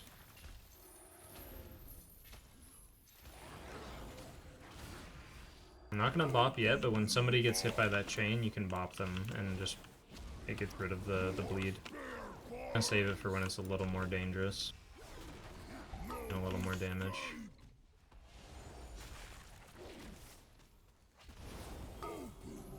So here is a good time to use it just because there's a lot going on. No more bleed to worry about. And he's immune to damage from the leftovers for a little bit, so when they jump on him, it's nice. Blessing on the tank. Just gonna bubble this because, yeah, it's getting a little freaky. Healing up anybody who gets hit by the chain. And you can tell a lot of the time I'm not sitting here like this and casting, like hard casting Holy Light. Not worth it. Like, you really don't need to hard cast healing a lot of the time. Sometimes you do, so you need to try to learn when you do. Like, here is a good time to do it, because we have 2 bleeds out, so it's like, okay, well, you know, the hard cast heal is going to actually be really beneficial, because it's going to get full value, it's going to generate us a holy power. Word of Glory aren't going to be enough to, like, get that guy picked up to full HP. Like, we're still working on him. So, I don't know, hard cast heal is good, is like when what you're doing isn't enough, like right here. Right here we want to hard cast a heal onto the, because we have a proc, and our Holy Shock and Word of Glory are not going to be enough for it. So, and you only do it with Infusion of Light, and you never use Flash of Light. That's like a super emergency heal, I guess, but at that point, honestly, instead of Flash of Light, you just use Light of the Martyr. It's much better. So there's an instant cast Flash heal. Are we already on the last boss? Holy... Oh, we are. It's a 2 chest. I have a +4. I have to do that key too real quick. I don't know what kind of loot a +4 gives us in our vault, but might just end off on that, honestly. Might just end on the +2 as well, though, because this is already a very long video. We'll see. See how we're feeling, what key it is.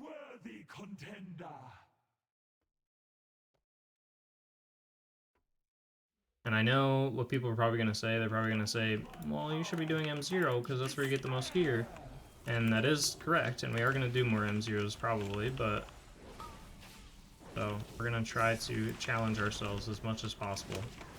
And that means getting a vault within, like, the first hour of playing this account. Especially because the reset is tomorrow. Or tonight. Should have brought my defensive a little bit before that, before the ads spawn. They do a little bit of burst damage when they spawn. And here, Light of Dawn is not a good button to press because everyone's so spread out, unless I know where they are. Okay, there, now I fixed my health bars. So now their nameplates are showing up properly. So now I can kind of tell where they're at, so. I thought War Master is just a tiny bit too late. Throw my Light's Hammer over there. And we'll run. Our little legs. Well, actually, we have really big legs, but very slow. I just lay on hands in because he was dying. There, I used Sack first and then realized, wait, he's already 5% HP. I need to lay on hands. So, next time I see a situation like that, I need to be more mindful and just lay on hands instantly. Busted, so I'm gonna use the Frost debuff on him. And Frost Blessing. And there we go, 2 chests, nice. Very good. Necrotic Wake, we gotta do that. That's easy.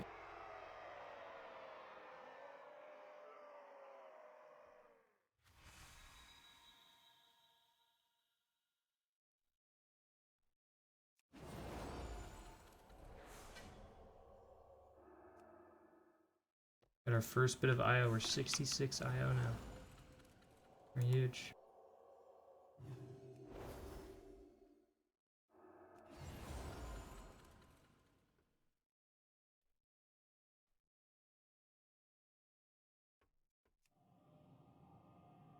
Alright.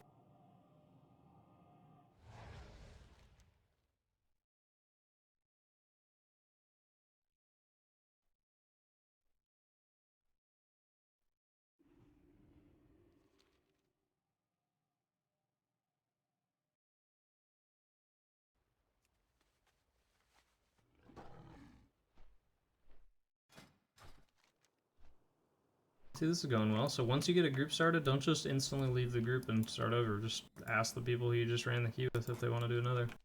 It's the easiest way to just keep things going, and even if they're not the greatest players ever. I mean, obviously the tank's doing work, the DPS are doing fine, but even if it's not the greatest group ever, being able to play more is a lot better than sitting around waiting for the perfect people to show up. Because it's just a lot less likely to happen.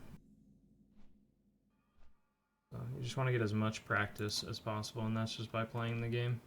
And technically playing with people who are worse that's gonna help you get a lot better at the game a lot faster. Then when you play with really good players, it's gonna show, and everything's gonna feel so much lighter to you. Which is that's only a good thing. Getting a lot of practice under high stress situations, or not you don't want to actually be insanely stressed out when you're doing keys, but in that high pressure environment of lots of mistakes happening and lots of shit going wrong, it helps you adapt and get really good at the game. Bring in the Shaman. literally grabbing whoever shows up.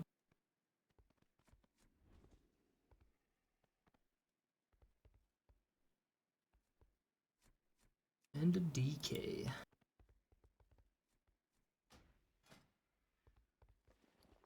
We didn't get any loot from that key, did we? Ooh, we did get our Night Fae Covenant legendary, though.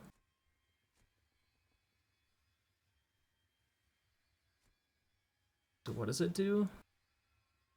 Casting Blessing of Spring grants Equinox, which spring happens right here.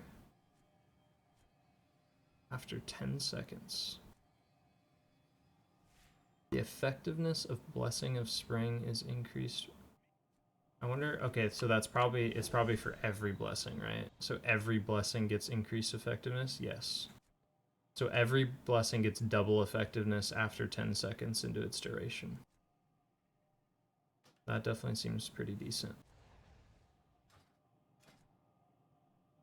Honestly, out of all the legendaries we have available to us eventually, I'm wondering what we're gonna run. So we have, because we might run something really weird, but honestly, like, the go-to legendary already in the game is just play a DPS legendary, because you don't need healing legendaries in Mythic Plus. So maybe we run something like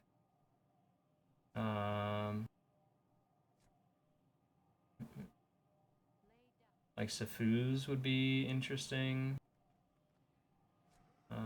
All your secondary stats. Or we just run the Covenant legendary. Out of the few Night Fae Holy Paladins I have seen, the ones that have done the plus 23s, they play the Night Fae legendary. So that's technically like the best legendary to run if you're Night Fae Holy Paladin. So if we're trying to stay away from that, then maybe we'll just try to find like one of these other ones to run. Like the like Sifus would be interesting. Or what is this? That's an interesting one. Uther's Devotion. We could just run like a weird like utility legendary, or like Relentless Inquisitor would be fine because that's one that's okay, but it's worse than like Mad Paragon and stuff.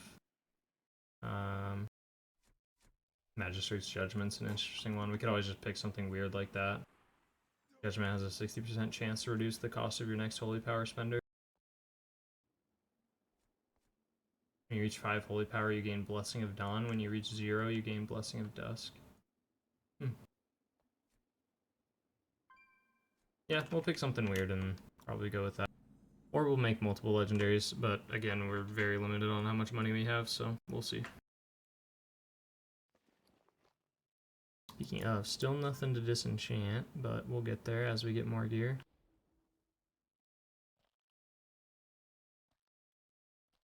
Okay, so our vault right now with that +2 will have a 200 eye level piece in it. So that's basically like a little bit less than an M0 piece. So I think a +4 would probably be something around 210 eye level. So we'll probably just go for that. Just get this +4 done and then call that for the first episode, and then we'll open our vault for episode 2 and then go from there.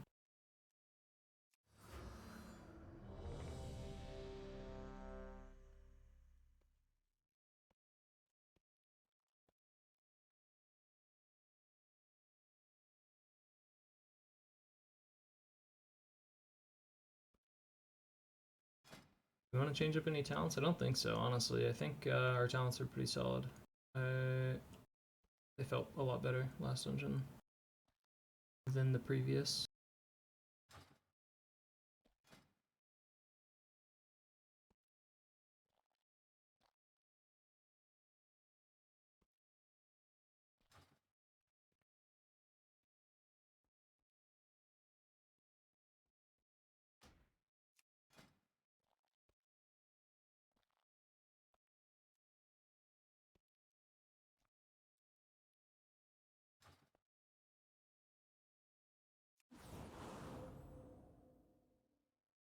I think in this group, the Shaman probably gets our beacon, or maybe the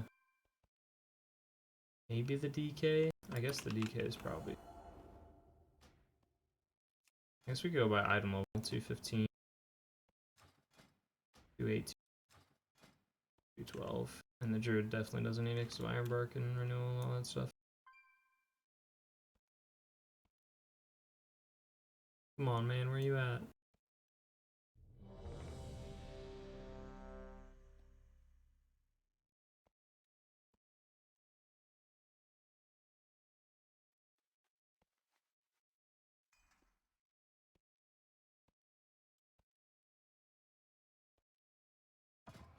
He's like hitting. Did he hit the? Yeah, he hit the ready check up here too. He's just standing outside. What's happening?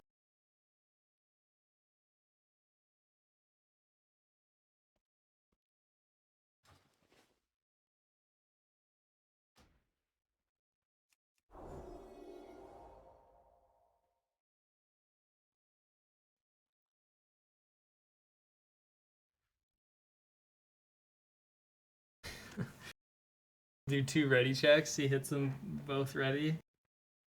Dave King outside. There we go. Let's go. All right.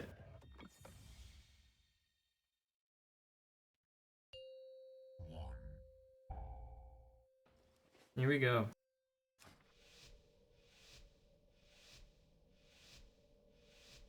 I honestly would happily push for a higher vault, but I don't want to keep the video too long, and I also am planning to play some other games with friends tonight, so that's probably going to be happening soon. This was definitely a good ending point anyways. We're pushing for a 15 for sure.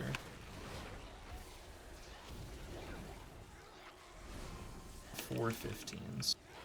But let's not get ahead of ourselves. Because I don't know how much I'm going to be playing my other characters too, because it's like back to push weeks and stuff, so I really want to get more IO on my main. We'll see how it goes. Play it when we get there. Got my offensive cooldowns here since this is the bigger pull. I should have hodged one of those. That was kind of dumb of me to just watch them both full cast. These are Holy Power and Light's Dawn to kind of pick us up a little bit. Just hodge this Vanguard to reduce tank damage. Soothe, now it's at 7 stacks.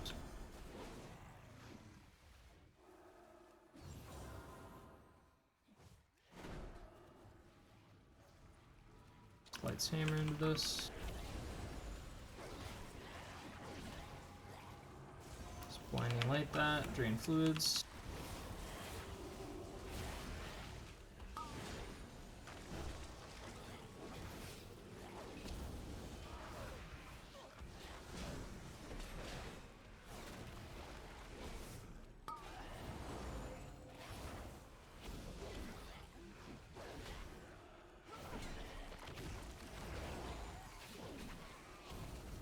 Bolstering, dude.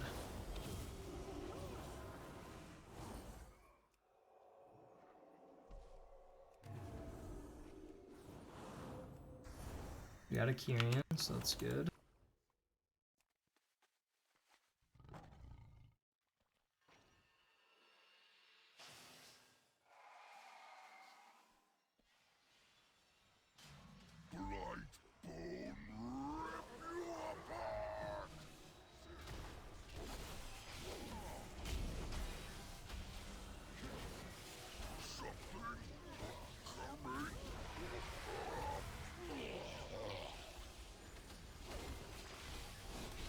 Gonna hodge one of the worms. Oh no. Oh. Just tanking it. Really bad.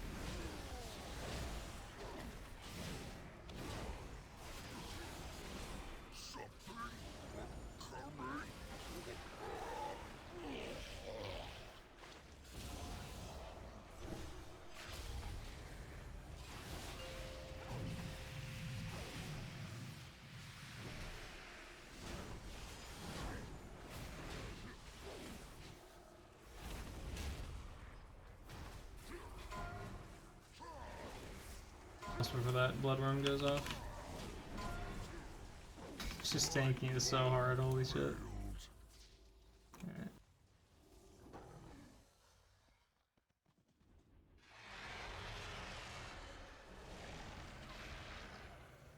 He's gonna stay dead, I'll master this one.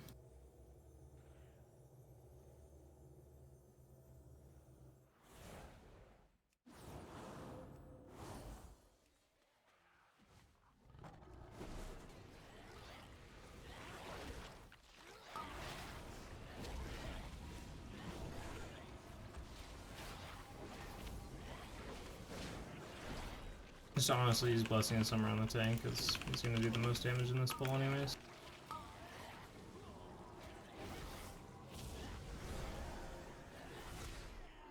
Very late Hodge. Feels bad.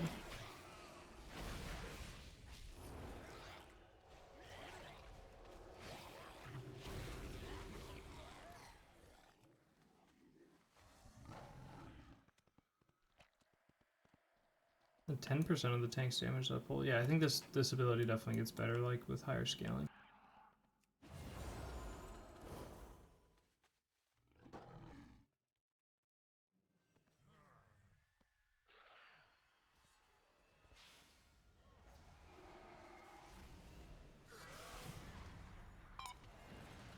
Grab an orb, press wing.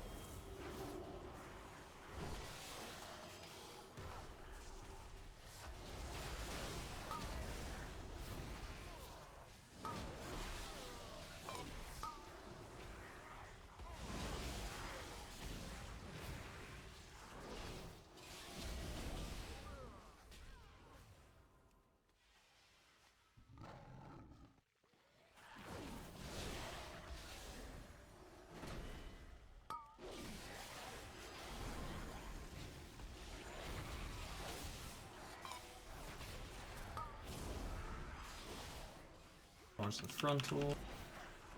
Archer in the back. Usually no one kicks him.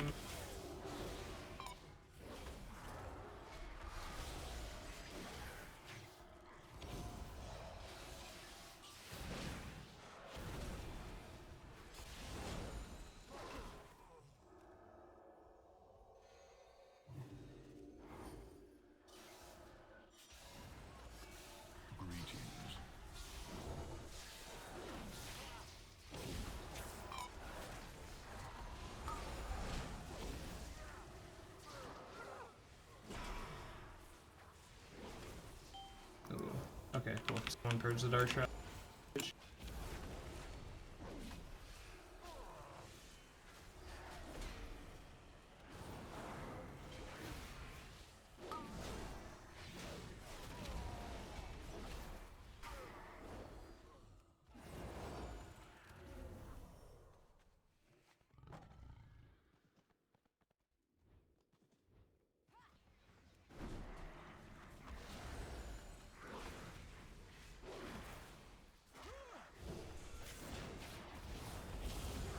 Wings here, even though we probably have a bigger pull coming up next, but I want to get it on cooldown.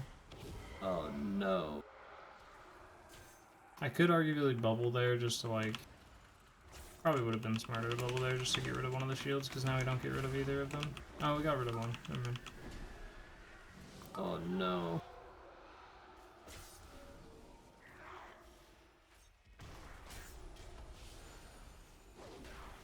Oh, my lights hammer's wasted now too, this is so awful.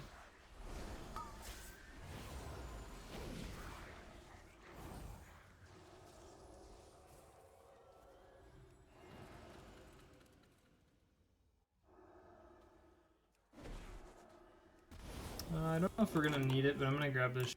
I usually always grab this shield as a healer just in case. Let me pull the scary stuff.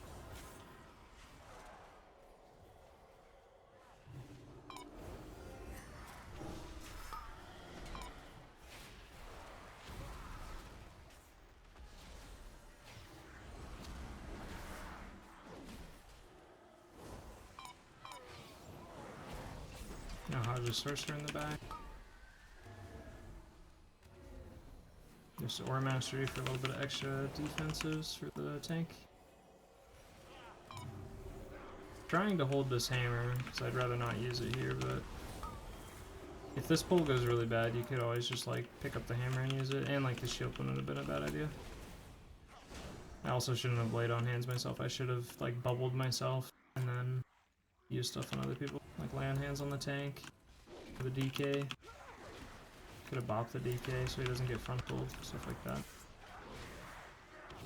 In these bone carvers, you can actually interrupt their bone flay cast, which absolutely owns the tank, so always try to interrupt it if you can. Crowd control. up so I only could interrupt one of them, but same idea. I'm just gonna use my Blessing of Season on the Shaman so that he gets some cooldown reduction on his elemental. Because I'd like to have Summer up by the time we get to the boss.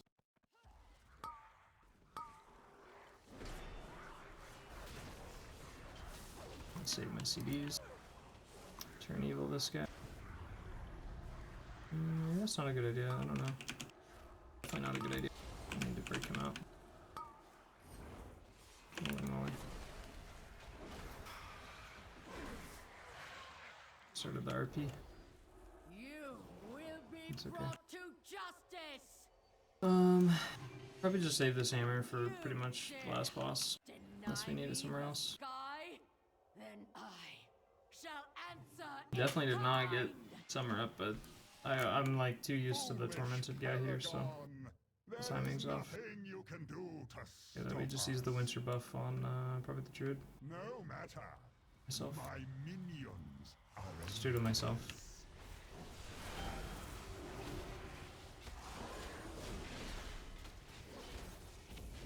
the fallen shall serve me again.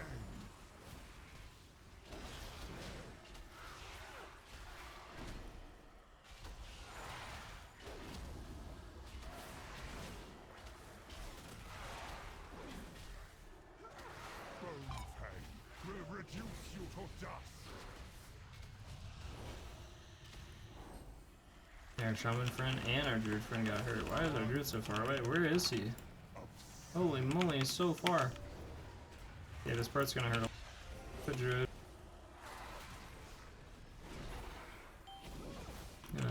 Defensive myself. Use the healing buff on myself.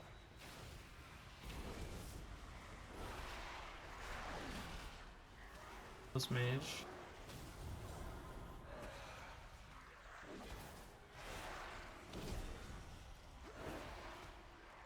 More mastery. Oh man, they're going after the mage. That's so bad. And decay. Just gonna hammer it. Hope they get back to the boss because that's really bad. Do that. Oh no, these are gonna blow up. One final act of service. Oh my god. What do we do to stop it? Whoever stopped it, thank you. The fallen shall serve me. Please kill this thing.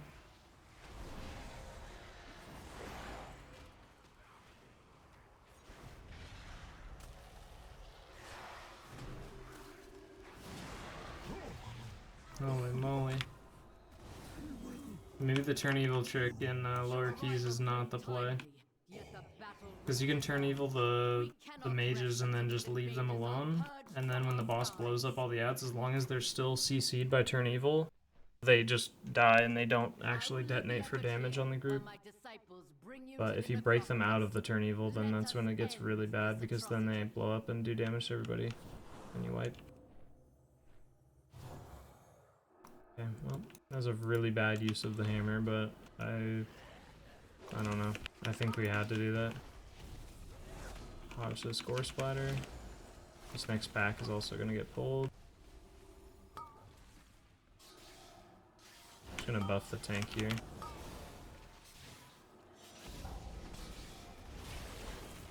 And wings. And then when the trick gets super bolstered, I'm going to probably drag him over with a taunt for the next Tenderize. Maybe not though. I think honestly our tank's gonna be totally fine. I'll just sack him. That's it for myself because I'm gonna take more damage than the tank here. There we go. Cool. We're good. Just brute force through it.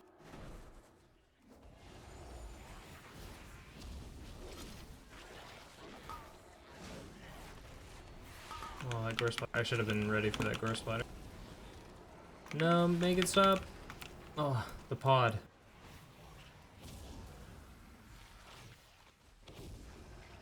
So clutch. I knew that would come in handy for these keys. When we get comboed out like that.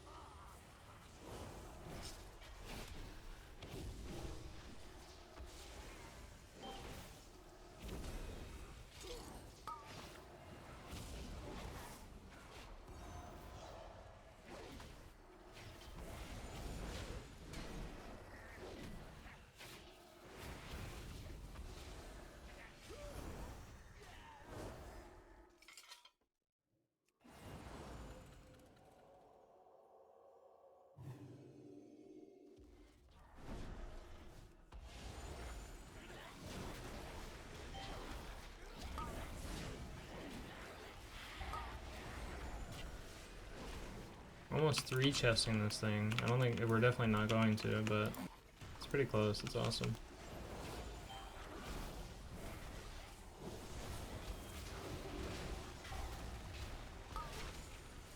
I wish I could just sit on forever and keep progressing this character. I'm honestly having a lot of fun, but we do gotta have stopping points. But the progress next week will be good. I'm happy with the vault either way, even if it's only a small item. It's still gonna be... just have like a guaranteed piece of loot in there.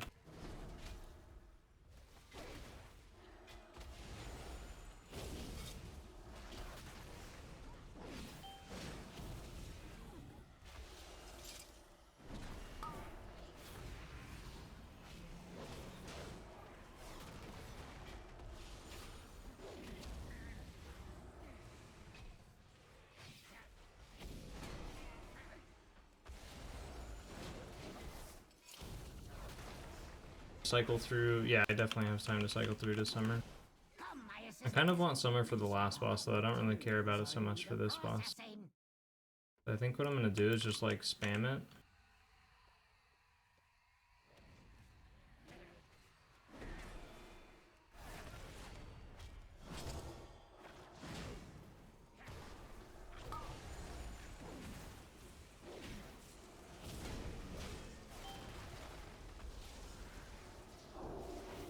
That fixate. You can just stand in it.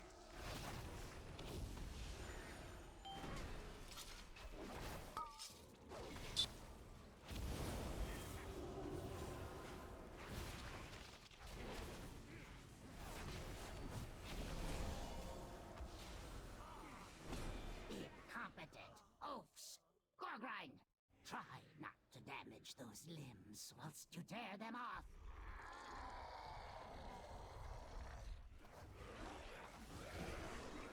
No, oh my god, I hate that ability. I'm getting rid of this Soulbind so fast. I keep pressing my blessing outside of melee, and then I just have my thing sitting out there that gives me haste. It's actually so obnoxious.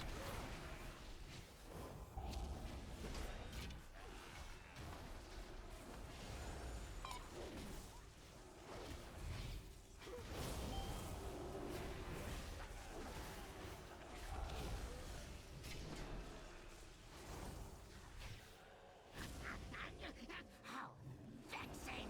Rotsview, get to work and don't fail me like your predecessor!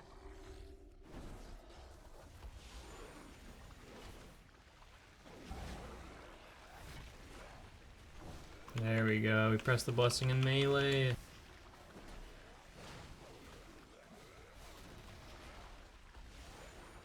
Is being taken away.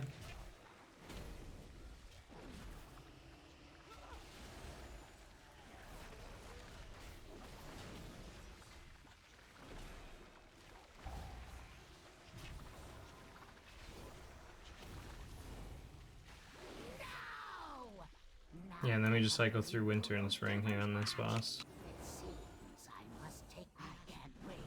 I don't think we're gonna one phase, so.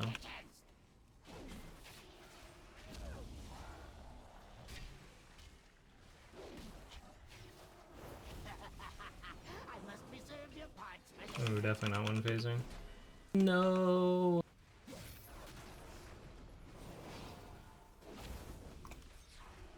No, the Druid just convoked.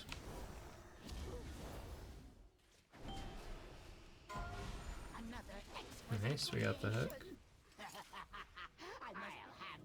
We're just popping everything here because this is really bad. I'm blessing out of melee again. Dude, this thing even applies to bosses. He has reduced attack speed. That's so nuts. Maybe it's not casting speed. It looks like it's just... looks like it's just move speed and attack speed. Still really huge though. Oh, did it? No, it's 0%. And it looks like it has a max stack of 10, so 20% reduced attack speed. That wasn't on me, was it? I don't know if I wasn't paying attention. I speared one of the creations. Oh no.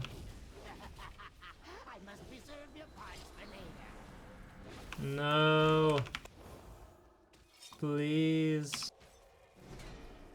This boss is such a nightmare on low-key pugs, dude. To use everything a lot. Another exquisite creation. There we go. I'll have you in stitches. This is gonna get really bad really fast. I just actually don't have the healing to get through this. No Aura Mastery here.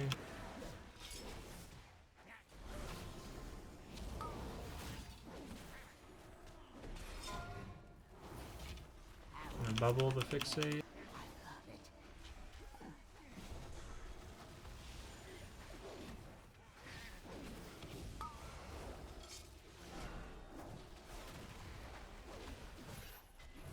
My constructs can handle you on their own. I'll have you in stitches.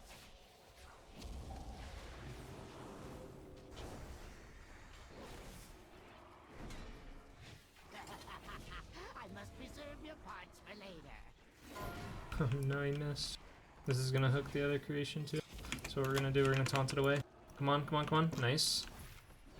Let's go. I'm the one who made you. Wings, please. Stay alive.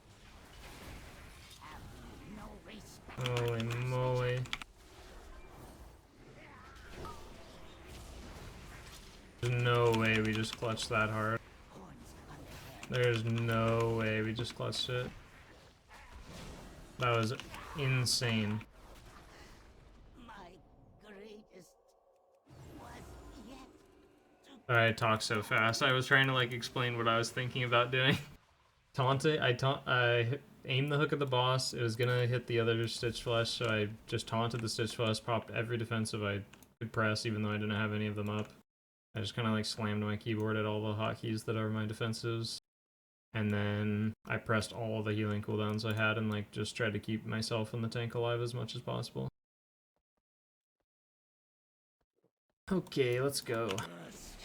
Last boss. I wonder if this guy gets his casting speed reduced. No, okay. Remember, it's only attack speed, and we found out that it wasn't casting speed. Okay, cool trick on this boss for Holy Paladin. You can freedom preemptively when he targets people with the freeze. So I'll try to show you how it works. So I'm gonna watch who he target. Oh my god. Make it stop. Somebody here with the Dark Exile, and then he's gonna Frozen Bind. So I'm gonna watch. Oh, he used it way too soon. What happened? No. No. And the Druid's dead again.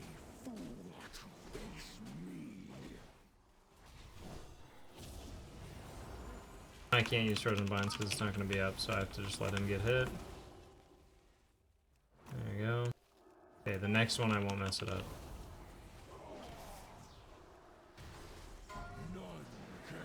Just Aura Mastery here. If you have wings going, it's probably not a good idea to Aura Mastery. I have enough, but just gonna get on cooldown. Here comes the next Frozen Binds. There it is, it's on the him, and then it doesn't go on him at all. So if people are in melee, since they become immune to it, it just doesn't apply to anybody, and like, you just completely ignore the mechanics so that melee don't have to like get off the boss temporarily for the dispel. It's very, very nice.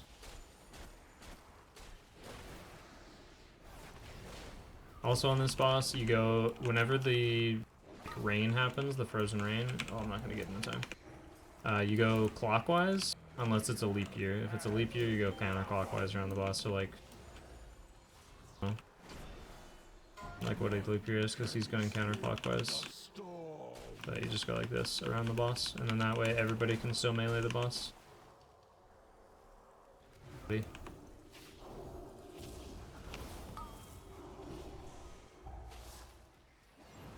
I was on GCD. Did not freedom myself there.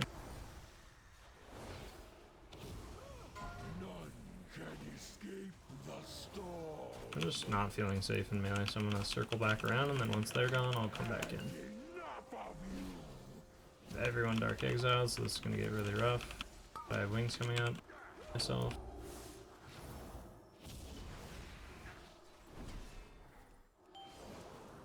Sack the Shaman because he's gonna drop a bunch of shit and stand in it. Don't see anything, so we're just walking in circles around under the boss.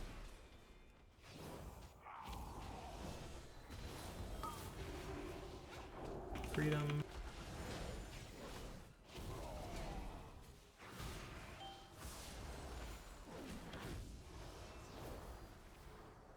None can escape the storm. And there we go, the big 2 chests. Nice. We did it. Eat her pain again. No item either, feels bad. Well, we end day 1. How many hours played we got? Flash played, we got 2 hours and 58 minutes, so we end at 3 hours played on this character, and that's including like setting up, you know, macros and talents and covenant stuff. But we did a total of 3 dungeons. We did Mist 0, we did Theater of Pain 2, and we did a Necrotic Wake 4. And we end at 151 eye level with a big vault waiting for us. I don't know what level the vault's gonna have on it with a +4, but we'll see. Cool. Then that is where I'm ending the video. So I will start next week's video with me opening the vault on Tuesday, or whenever I log in and play. So thank you guys for watching.